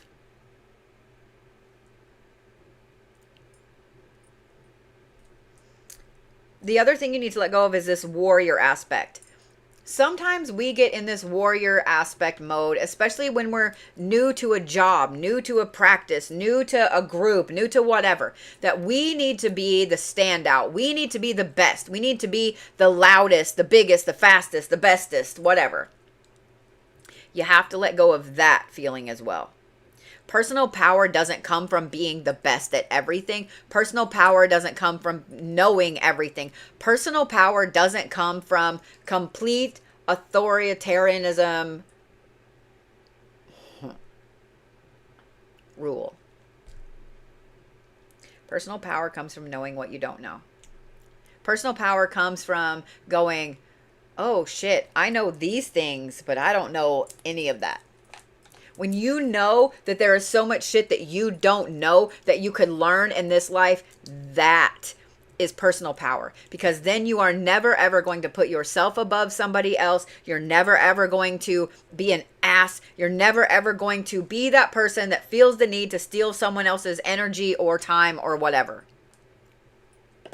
I'm not saying you are, Jenny, but I'm using that as I'm being petty. So let go of that feeling of needing to be the best, the biggest, I've done the most projects, I've been this. Let go of that feeling, okay? And I want to touch back on this with the Alchemist aspect. Sometimes people don't have the best intentions. Sometimes they said what they said. And they don't want to tell you that that's what they meant. They want to say, oh, well, you took it wrong. Did you? Did you? I didn't mean it that way. Didn't you? Because that's what you said. What do you need to be focusing on? Ooh, the Traveler, the Keeper of the Crossroads. This is restlessness, independence, and appraisal. And the Revolutionary. I find it interesting that you have Power with the Sage bundle and the Revolutionary with the Sage bundle on fire to start and end your reading. The Revolutionary and the Independenceness and the Appraisal. This is a time to really be looking at where in your life and where in your practice and where in your job and where in your family and where in Jenny's life do you need to be more independent? Do you need to be appraising different things? Do you need to be that revolutionary of, I am no longer just this Jenny, I am this Jenny. I am no longer just this, I am this. Where do you need to be that? Does that make sense, Jenny? It's going to be different for you. I mean, everybody is different when you look at where you need to be the revolutionary in your life. But yours in particular, because of the summer that you have had, is going to be very intense.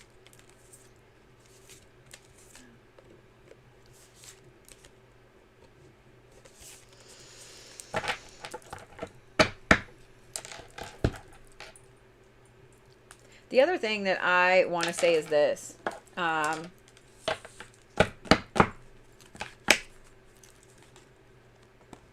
Y'all, don't make yourself only learn one thing. Don't make yourself only be this or only be that. When it comes to the classes I teach, there's a reason that I touch on so many different things. Okay? My practice is very eclectic. Every single modern day practitioner has a very eclectic practice. Don't try to force yourself, oh, well, I'm just a green witch. I'm just a kitchen witch. I'm just this. Don't try to force yourself into that because you're never going to be just that. So you're telling me that you only want to be a kitchen witch. So the only things you're ever going to do are cooking and baking. You're not going to get into herbalism? Because kitchen witchery and green witchery go hand in hand. So you're not going to get into herbalism. You're only going to cook and bake. That's it. You're not going to have crystals. You're not going to have books.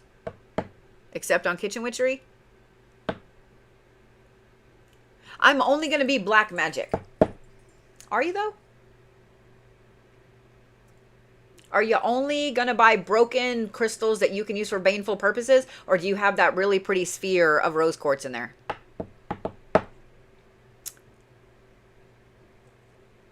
Are you only going to be a necromancer? No, the answer is no. Don't ever try to pigeonhole yourself. Don't ever try to put yourself in a box. Because here's the thing.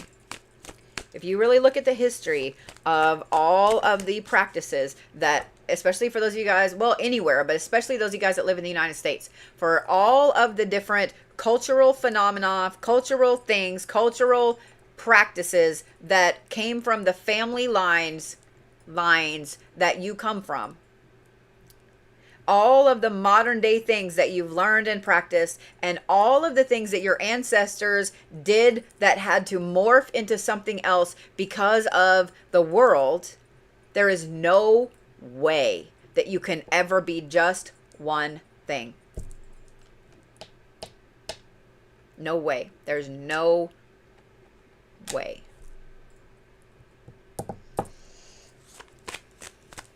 All right, Victoria. I have Victoria, Ashley, Rachel, and Nicole. Let me focus.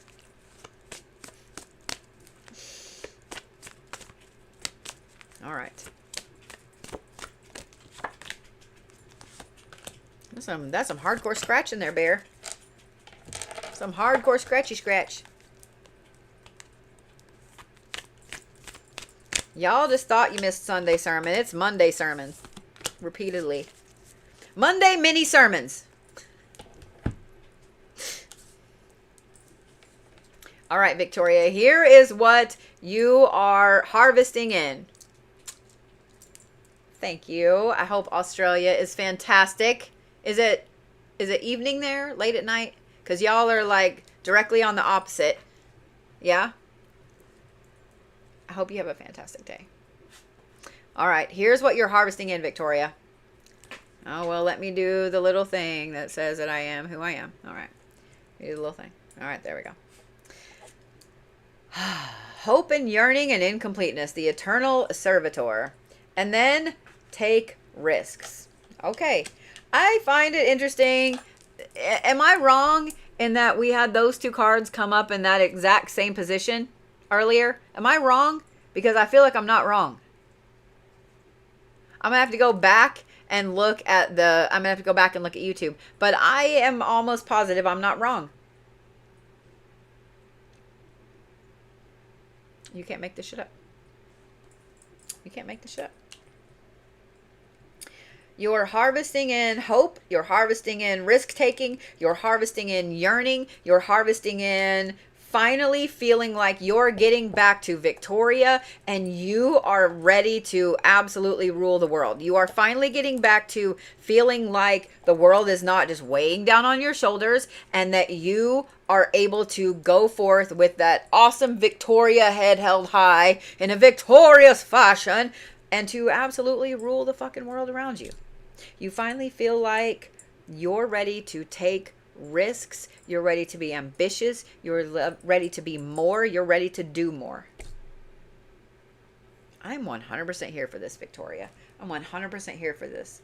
In other words, you saw a lot of people this summer succeed in a lot of shit that put a fire under your butt. You saw a lot of people this spring and this summer build things and fail or build things and succeed. You saw a lot of people that took the risks that you've always been on the fence about taking, like you weren't sure you really wanted to step out there and do that, or you weren't sure you really wanted to do this or this or this. You saw all of these people taking risks and you finally had that aha moment of, bet, I'm doing it. So what do you need to let go of? Ooh, growth, atonement, and deceit. This is Morgan Le Fay and the Magi. Okay. Let go of, letting go of atonement's a little hard, but let go of atonement. Let go of punishing yourself because you're not as far along as you think you are. Let go of that stupid little ass voice that we all have that says, you know, that gives you the imposter syndrome or tells you that you're not good enough or wants to talk about how you don't know shit about stuff or whatever. We all have those little fucking voices. You have to let go of that deceit because that is what has been holding you back from taking these risks and moving forward with what you really want to do. The other thing that's going to be interesting is the growth and the Magi. You need to let go of those things. Let go of forcing growth. We all do it. Okay, we all do it. I'm just saying. Let go of forcing growth. Let go of forcing being the all-knowing, all-powerful everything. Hold on just a minute.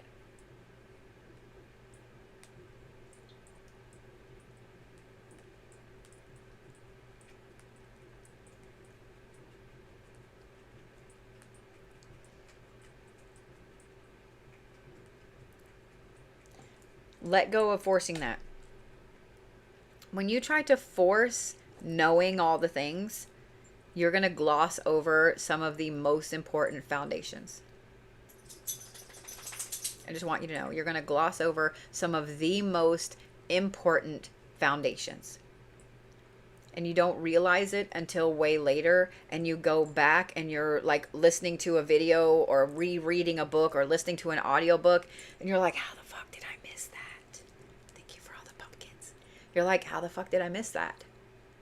That was vital, and that's what I've been missing, because we get in this habit of we need to be everything right now, and we live in an instant ramen society that you can go online and see videos about how to do all these rituals and stuff like that. But the problem is, if you don't know how to do them safely, if you don't know, enough to know what color they need to be in, what phase of the moon they need to be in, what tools you need to have, don't have, etc., how to set it up, are you really learning that ritual?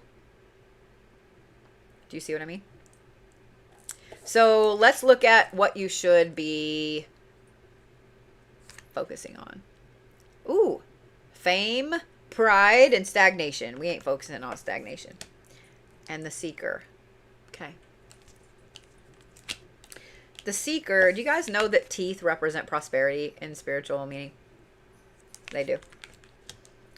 This is a time for you really to look at what parts of you're proud of, and have a little pride in them. Have a little pride in them. I'm really proud that, I went to college and I learned all of this stuff. I'm really proud that I have this job or this house or this car.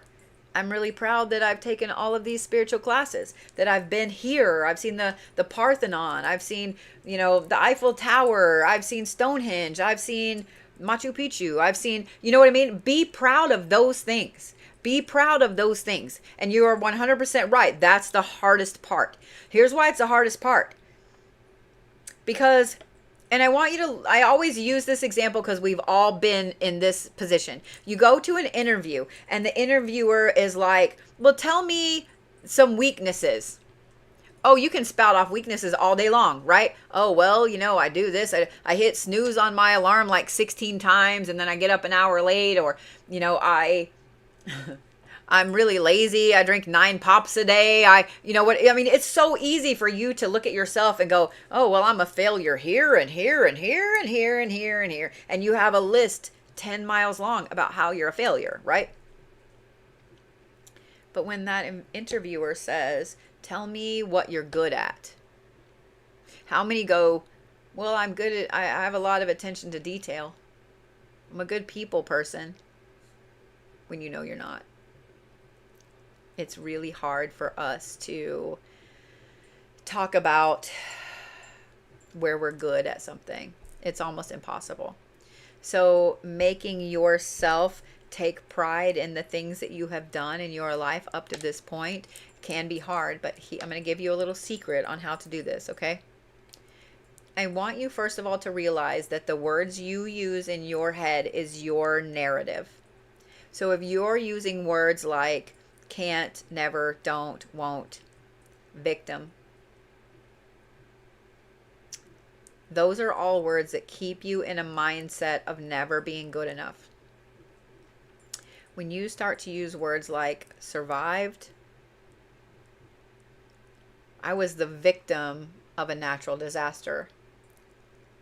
I survived a natural disaster. So you see how the tone changed?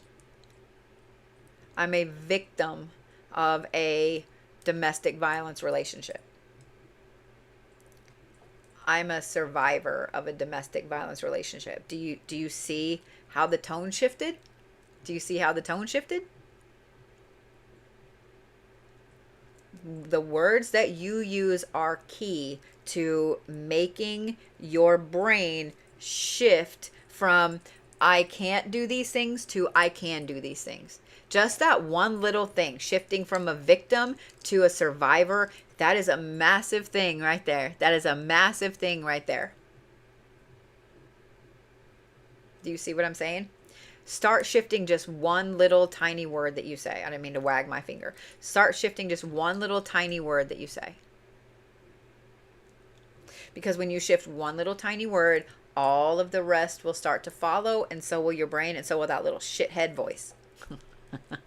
Don't get me wrong, that little shithead voice will kind of always be there, but it won't be as loud and it won't be as vocal, okay? But take pride in the things that you have done up to this point. If you were your best friend and your best friend, you, were talking about the things that you had accomplished, what would your best friend say about you? What would your best friend say about you? Would your best friend say, oh my God, this bitch has been in her job at the same company for 20 years. This girl will drop anything and come and help you. Do you know that she not only has a bachelor's degree in XYZ, but she also has an associate's degree in XYZ or ZYX? Do you know that she also went and did all these certifications, and she has certifications in this and this and this? Do you know that she once did blah, blah, blah? What would your best friend say about you if your best friend were trying to brag about you to somebody? I know that's hard for a lot of people, but if you look at it like that, I'm going to tell you as I'm shuffling these cards and getting ready for Ashley, I'm going to tell you a story because it's relevant. So in my life, I grew up with a dad who always did crazy, amazing shit, right? Always. And when you grow up with parents that do things like that, you naturally kind of become like that, right? And so for me, because I have an interesting brain, because I have epilepsy, and because I get obsessively creative and stuff like that, when I tell people how many books I have written in my life since 1996, so almost 30 years, they don't believe me. And that's fine. I've got the receipts.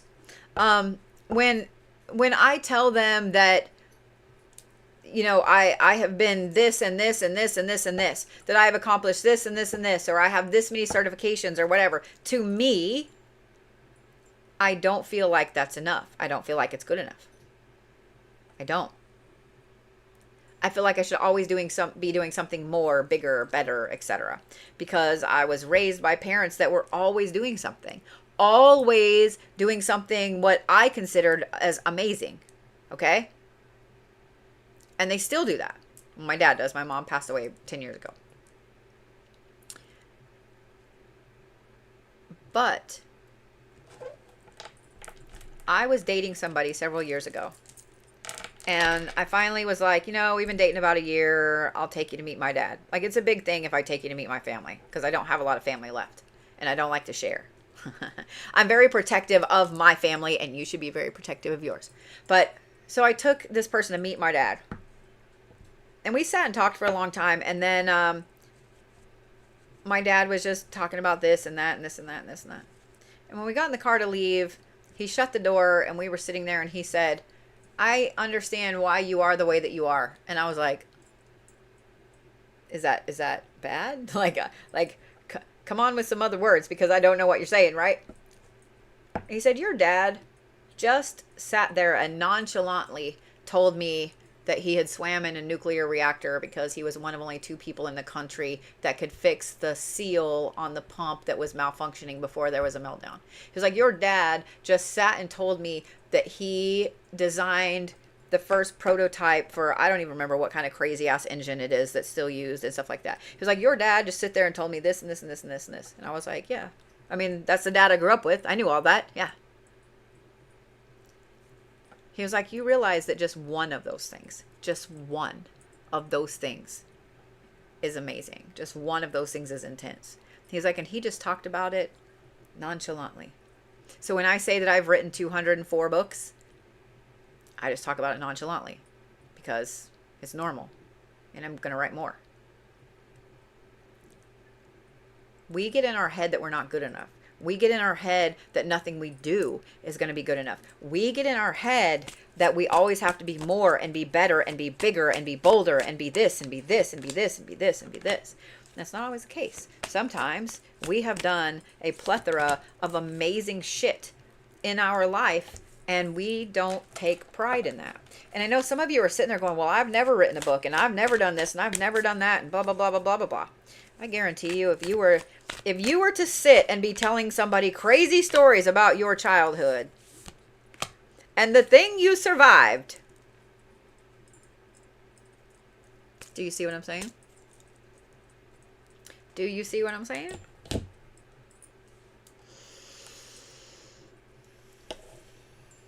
Stop making yourself be littler than what you are, guys.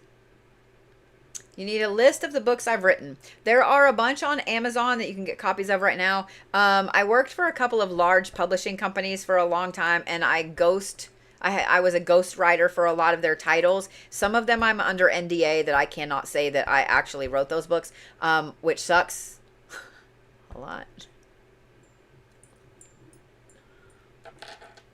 But that's a tale for another time. But I do have a lot more that I actually need to get up on Amazon.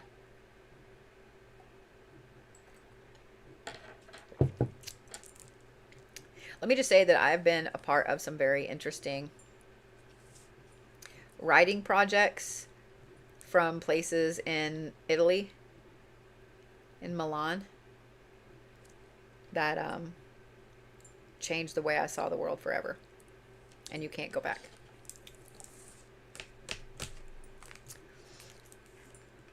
I told you, y'all just thought you missed, I said it, y'all just thought you missed the sermon.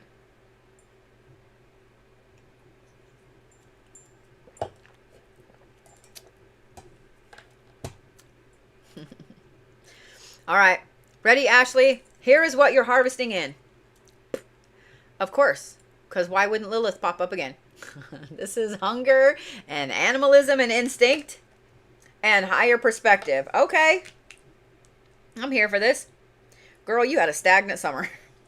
Dude, you had the most stagnant summer to the point that you probably thought summer was never going to end. That it was just going to perpetually be summer over and over like fucking Groundhog Day. And every day was going to be a day when you woke up and hit the alarm or hit the snooze, you were going to go, oh my God, it's summer again. You had an intense summer. Sometimes, and I know you're like, wait, you just said I had a stagnant summer. Uh-huh. But think about it. When you're stagnant, how intense is every little thing? When you feel like you're stagnant or you're stuck, how intense is every little teeny tiny thing that fucking happens, right? Think about it. When you feel stuck, every little setback is amplified. When you feel stuck, everything that could go wrong goes wrong, and it's just amplified. Am I right? So you had a very intense summer. You had a stagnant summer and an intense summer. And what you're harvesting in from that, I'm sorry that I keep hitting the mouse or the microphone mouse. Every single thing that you're harvesting in because of that is a much higher perspective. Every single thing that you're hiring in, words that you're bringing in, harvesting in. Why did I say hiring in? Because I'm looking at the higher perspective. Everything that you're harvesting, bitch, shit. Everything you're harvesting in is about you being able to instinctually know all of these things and just react and do all of the things. So instead of being stagnant and being stuck, this fall is going to be a time where you are really building on all of these things that you saw, that you felt, that you know, etc. And dude, it's just going to be an amazing growth. I don't know. There aren't really words. Higher perspective doesn't even cut it. The other thing I think you're going to realize with this that you're harvesting in is that you did an intense amount of shadow work over the summer. Such an intense amount of shadow work. And you didn't even realize you were doing it, Ashley. So when things happen this fall, you're going to sit back and be like, ooh, I did not react to that. I wanted to say fuck you, but at the same time, I didn't say fuck you. I walked away from that person or that situation. Like, you're going to see where you 100% have done an intense, massive amount of shadow work. And I think that's fantastic. So what do you need to let go of? Ooh, the exile, which is strategy and failure and trauma. And soul work. This is where I say you can't make this shit up. This is where I say you can't make this shit up.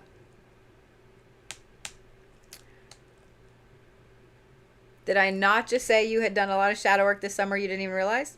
Did I not just say that you had a lot of things like higher perspective wise that We're going to come in. Guess what? This fall, you don't have to do soul work. This fall, you need to let go of all the strategies and the perceived failures that you have. This fall,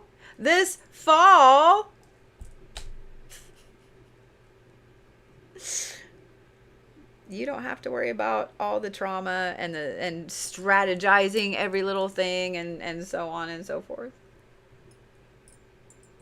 And I know that's easier said than done, especially when you've been in this mode of doing shadow work and you didn't realize you were doing all the shadow work. But I think that, I can't wait to see these cards. I think that this fall is going to show you where, I think that this fall was stagnant. I can't wait to see this. What you should be focusing on. Growth. Growth and atonement and deceit. And trust.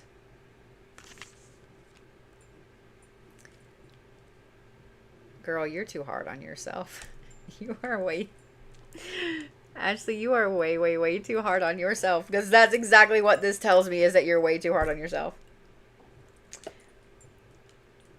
When you let go this fall of this need to continually do shadow work, to continually force yourself to be more and better and growth and so on, and then you let the growth happen this fall, you let the atonement happen. And atonement comes in different ways. We all think that atonement is bad, but it's not.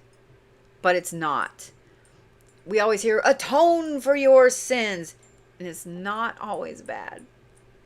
But I think it's interesting, the deceit card and the trust card are what you should be focusing on. Focus on where either you have been deceiving yourself by telling yourself stuff that doesn't matter, or telling yourself stuff about somebody else that may not be true. Like, learn the truth about things. That's what the trust card is. Learn the truth. Look at things that people have been telling you. Look at things that you've been hearing or reading or seeing, and step out. So it must be true.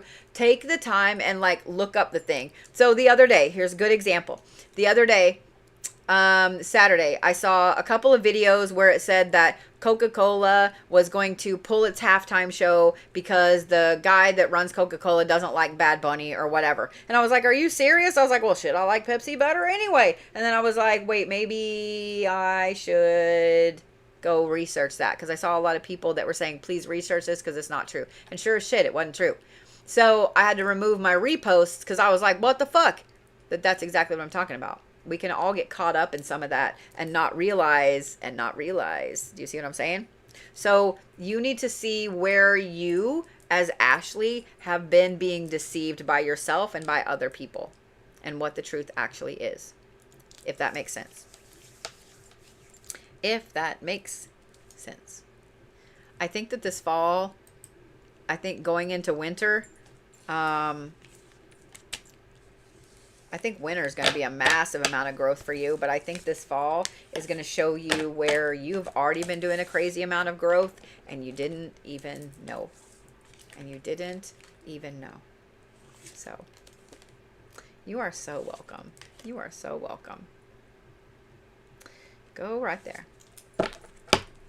So, I want to take this time to just kind of give you guys a little reminder that my mods are under strict instructions from me not to answer private messages from people, just because it gives the air of somebody getting special treatment, or, whatever. And it has been a thing in the past. I put a stop to it very, very early in the TikTok thing. And so my mods are under very, very strict things from me. Please message the website. I will get back to answering messages and handling all of those things and so on this week. But yeah. All right. Nicole is my last one. How did we? No, Rachel. Rachel is my last. Rachel is next. And then Nicole. I'm like, wait, I just read for Ashley. It's because I went clicky, clicky. All right. There you go. So yeah.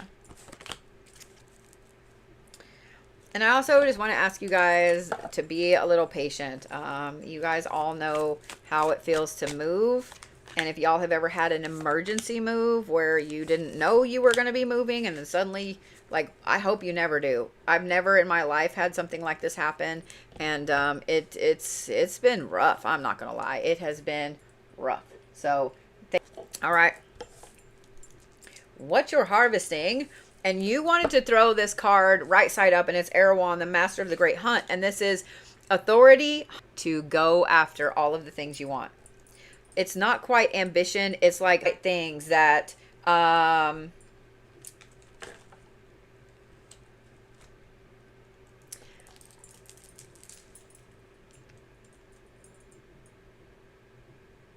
hunting for all of the right ways to be. Hunting for all of the right ways to be. Successful, etc. And I think that this is fantastic. I think that this is fantastic. You being able to finally go after all your dreams, all your hopes, all of those things. I think that this is fantastic. I do. I 100% do. And I think that this is a place that you haven't been in a long time. And so it's going to be a little foreign to you, but this is what you're harvesting in. It's something that you've been wanting for a long time. And I'm 100% here for it. So what is it you need to let go of? I have a feeling we're going to come back and revisit that here in just a minute. And I want to apologize for like kind of getting out of my own head for just a minute. I saw a text come through from somebody that's fixing to 100% get a shot from me. And I had to calm myself down a minute. I had to calm myself down a minute. So I apologize about that. Nobody likes to be treated like a child. Nobody likes to be talked to in a very condescending way. And nobody likes to have any kind of issues or anything like that. And, yeah. So somebody's fixing to get a shot from me. All right, here's what you're letting go of. Ooh. Thanatos. So this is completion, support, words, and expediency. And this is the revolutionary. Okay. Okay. What this tells me is that there's a lot of,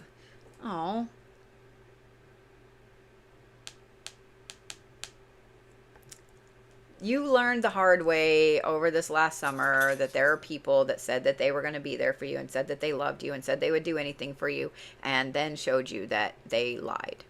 There are a lot of people that you've realized that you cannot count on. There are a lot of people that you realize that you cannot deal with, that you cannot be a part of, that you can't play. They can't come to your house. You know what I mean? There's a lot of people that showed you that, they're not who they say they are. There's also a lot of things that were shown to you over the summer that this summer you had to figure out how to get things done on your own. You had to be the revolutionary. You had to be the one that led the charge with so much stuff because other people dropped the ball. That you had to be the one that pick up the ball and run into the end zone. I'm sorry that you had to go through that this summer and this spring. I'm sorry, because that is a very shitty place to be. To realize that there are people that you care about or that you thought cared about you that don't and didn't and may have never cared about you. Sadly accurate. I'm sorry, Rachel. I'm so sorry. We all go through this a few different times in our life. It doesn't make it any better. It doesn't make it hurt any less. But when you realize that there are people that you have gone out of your way to help, to give money to give time to do whatever you could because you cared about them, and that they just stomped on all of that and turned their nose up and walked away, that hurts bad. And I'm really sorry. I know that it's not me that did it, and I know that me apologizing isn't them apologizing, but we've all had it done to us, and I'm sorry. I'm really sorry. So let's see what you should be focusing on, yes? All right, so this is Hathor. So this is communication, it is meditation, it's culture, it's growth, it's spiritual practices. Oh, and reclaim. With the 2 sage. I got it. I also find it interesting that this one right here has the bundle on fire, and the one over here is reclaiming with 2. Girl, this is a spiritual fall. This is a spiritual fall for you. Be that little witchy soul. Be that weird little spiritual boho girl or the crazy witch in the woods. Be all of it. Be all of it. Because this is you reclaiming your spiritual self. This is you reclaiming every single little bitty teeny tiny thing that you had let fall to the wayside. This is you being a spiritual fucking powerhouse this fall, and I'm here for it.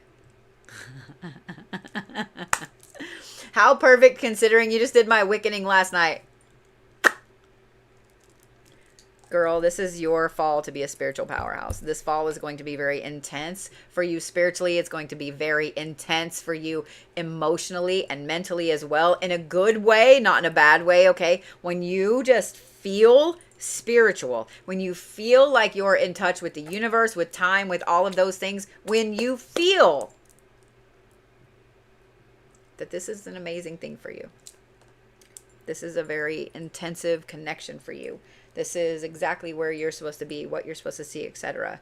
You feel like a powerhouse, and no one can take that away from you. And no one can take that away from you. And I am not upset about this at all. I really was like, oh God, we're going to have to go back and revisit how shitty these people were to you, but that's not it at all. You've already cut them off. You have already cut them off. I'm proud of you. I'm super proud of you.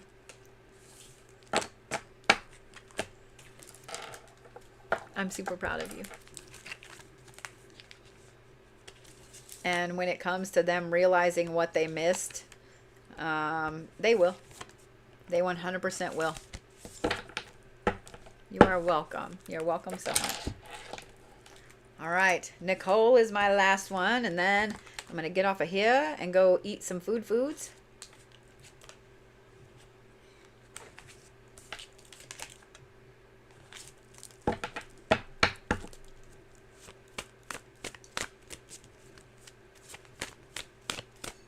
So if you missed being on the list for the Wiccaning service last night, I will do it again for the next full moon, which will be in November. So every full moon, I will do that. All right, Nicole, you ready?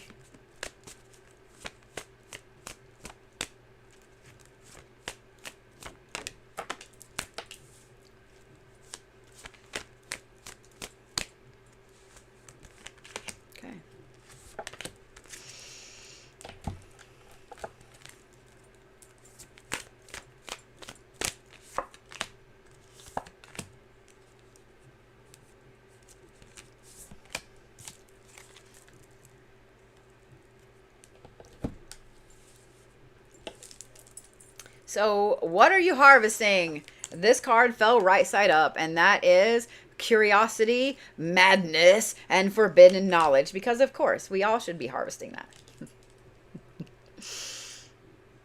We all should be harvesting madness. And then you have the wildling. I can't with myself. Okay. Apparently, you should be harvesting in that feral energy, Nicole. You should be harvesting in the feral part of Nicole that you never let out. Now, I said harvesting that in. I didn't say let it out yet. We haven't got over there yet. And I swear if the cards, when I turn them over, say that it's feral fall for Nicole, like, I'm just going to crack up laughing, right? But you need to be harvesting in this curiosity and this madness and this wildling energy, because what that tells me is that you have played by the rules and played prim and proper all spring and all summer, and you have been the good little girl, and you have not spoke up, and you have not said anything, and you have taken the brunt of all the shit.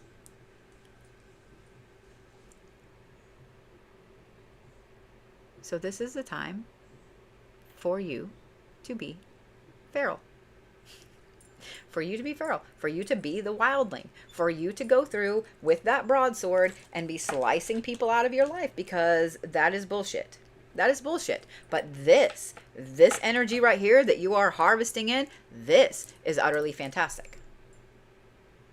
And it's a place that you don't let yourself go very often because you know that that's a very strong part of you.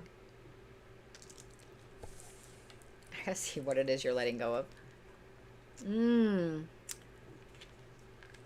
The thinker, which is knowledge, instruction, reinvention, and truth and justice and duty. And reclaim. I guess it's feral fall for you.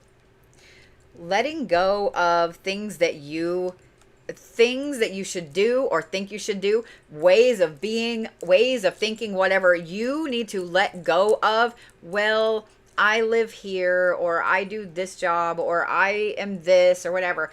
And you have these boxes that you put on yourself. You need to let go of all of them. You need to let go of all of them. Every bit of them. You need to let go of all of these perceived things that Nicole needs to be. You don't need to be anything. You need to be Nicole. The reinvention, the reclaiming of you, you did that. You did that. And sometimes we get in a habit of doing that. Like, I need to reclaim myself and I need to have that phoenix moment and so on. You did that. You did all of that. This summer had so many of those moments. This spring had so many of those moments. You did that. Now is the time for you to revel in that power. Now is the time for you to be harvesting in that wildling energy, because you know that you already became the phoenix. Not only did you burn down to the ash and rise up out of the ash, but now you're soaring through the sky and you keep longing for that burn and not enjoying the flight.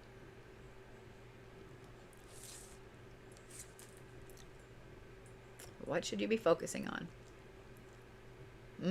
The maestro. That is ingenuity. It is understanding. It's commitment and ancestors. Ooh, ooh, ooh, ooh, ooh.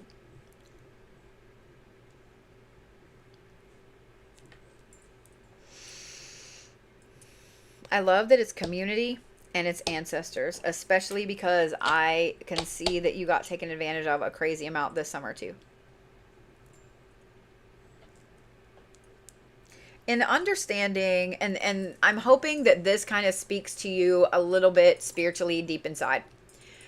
When we really understand our community, our culture, and where we came from, there's a lot to be said for that. There is a lot to be said for that.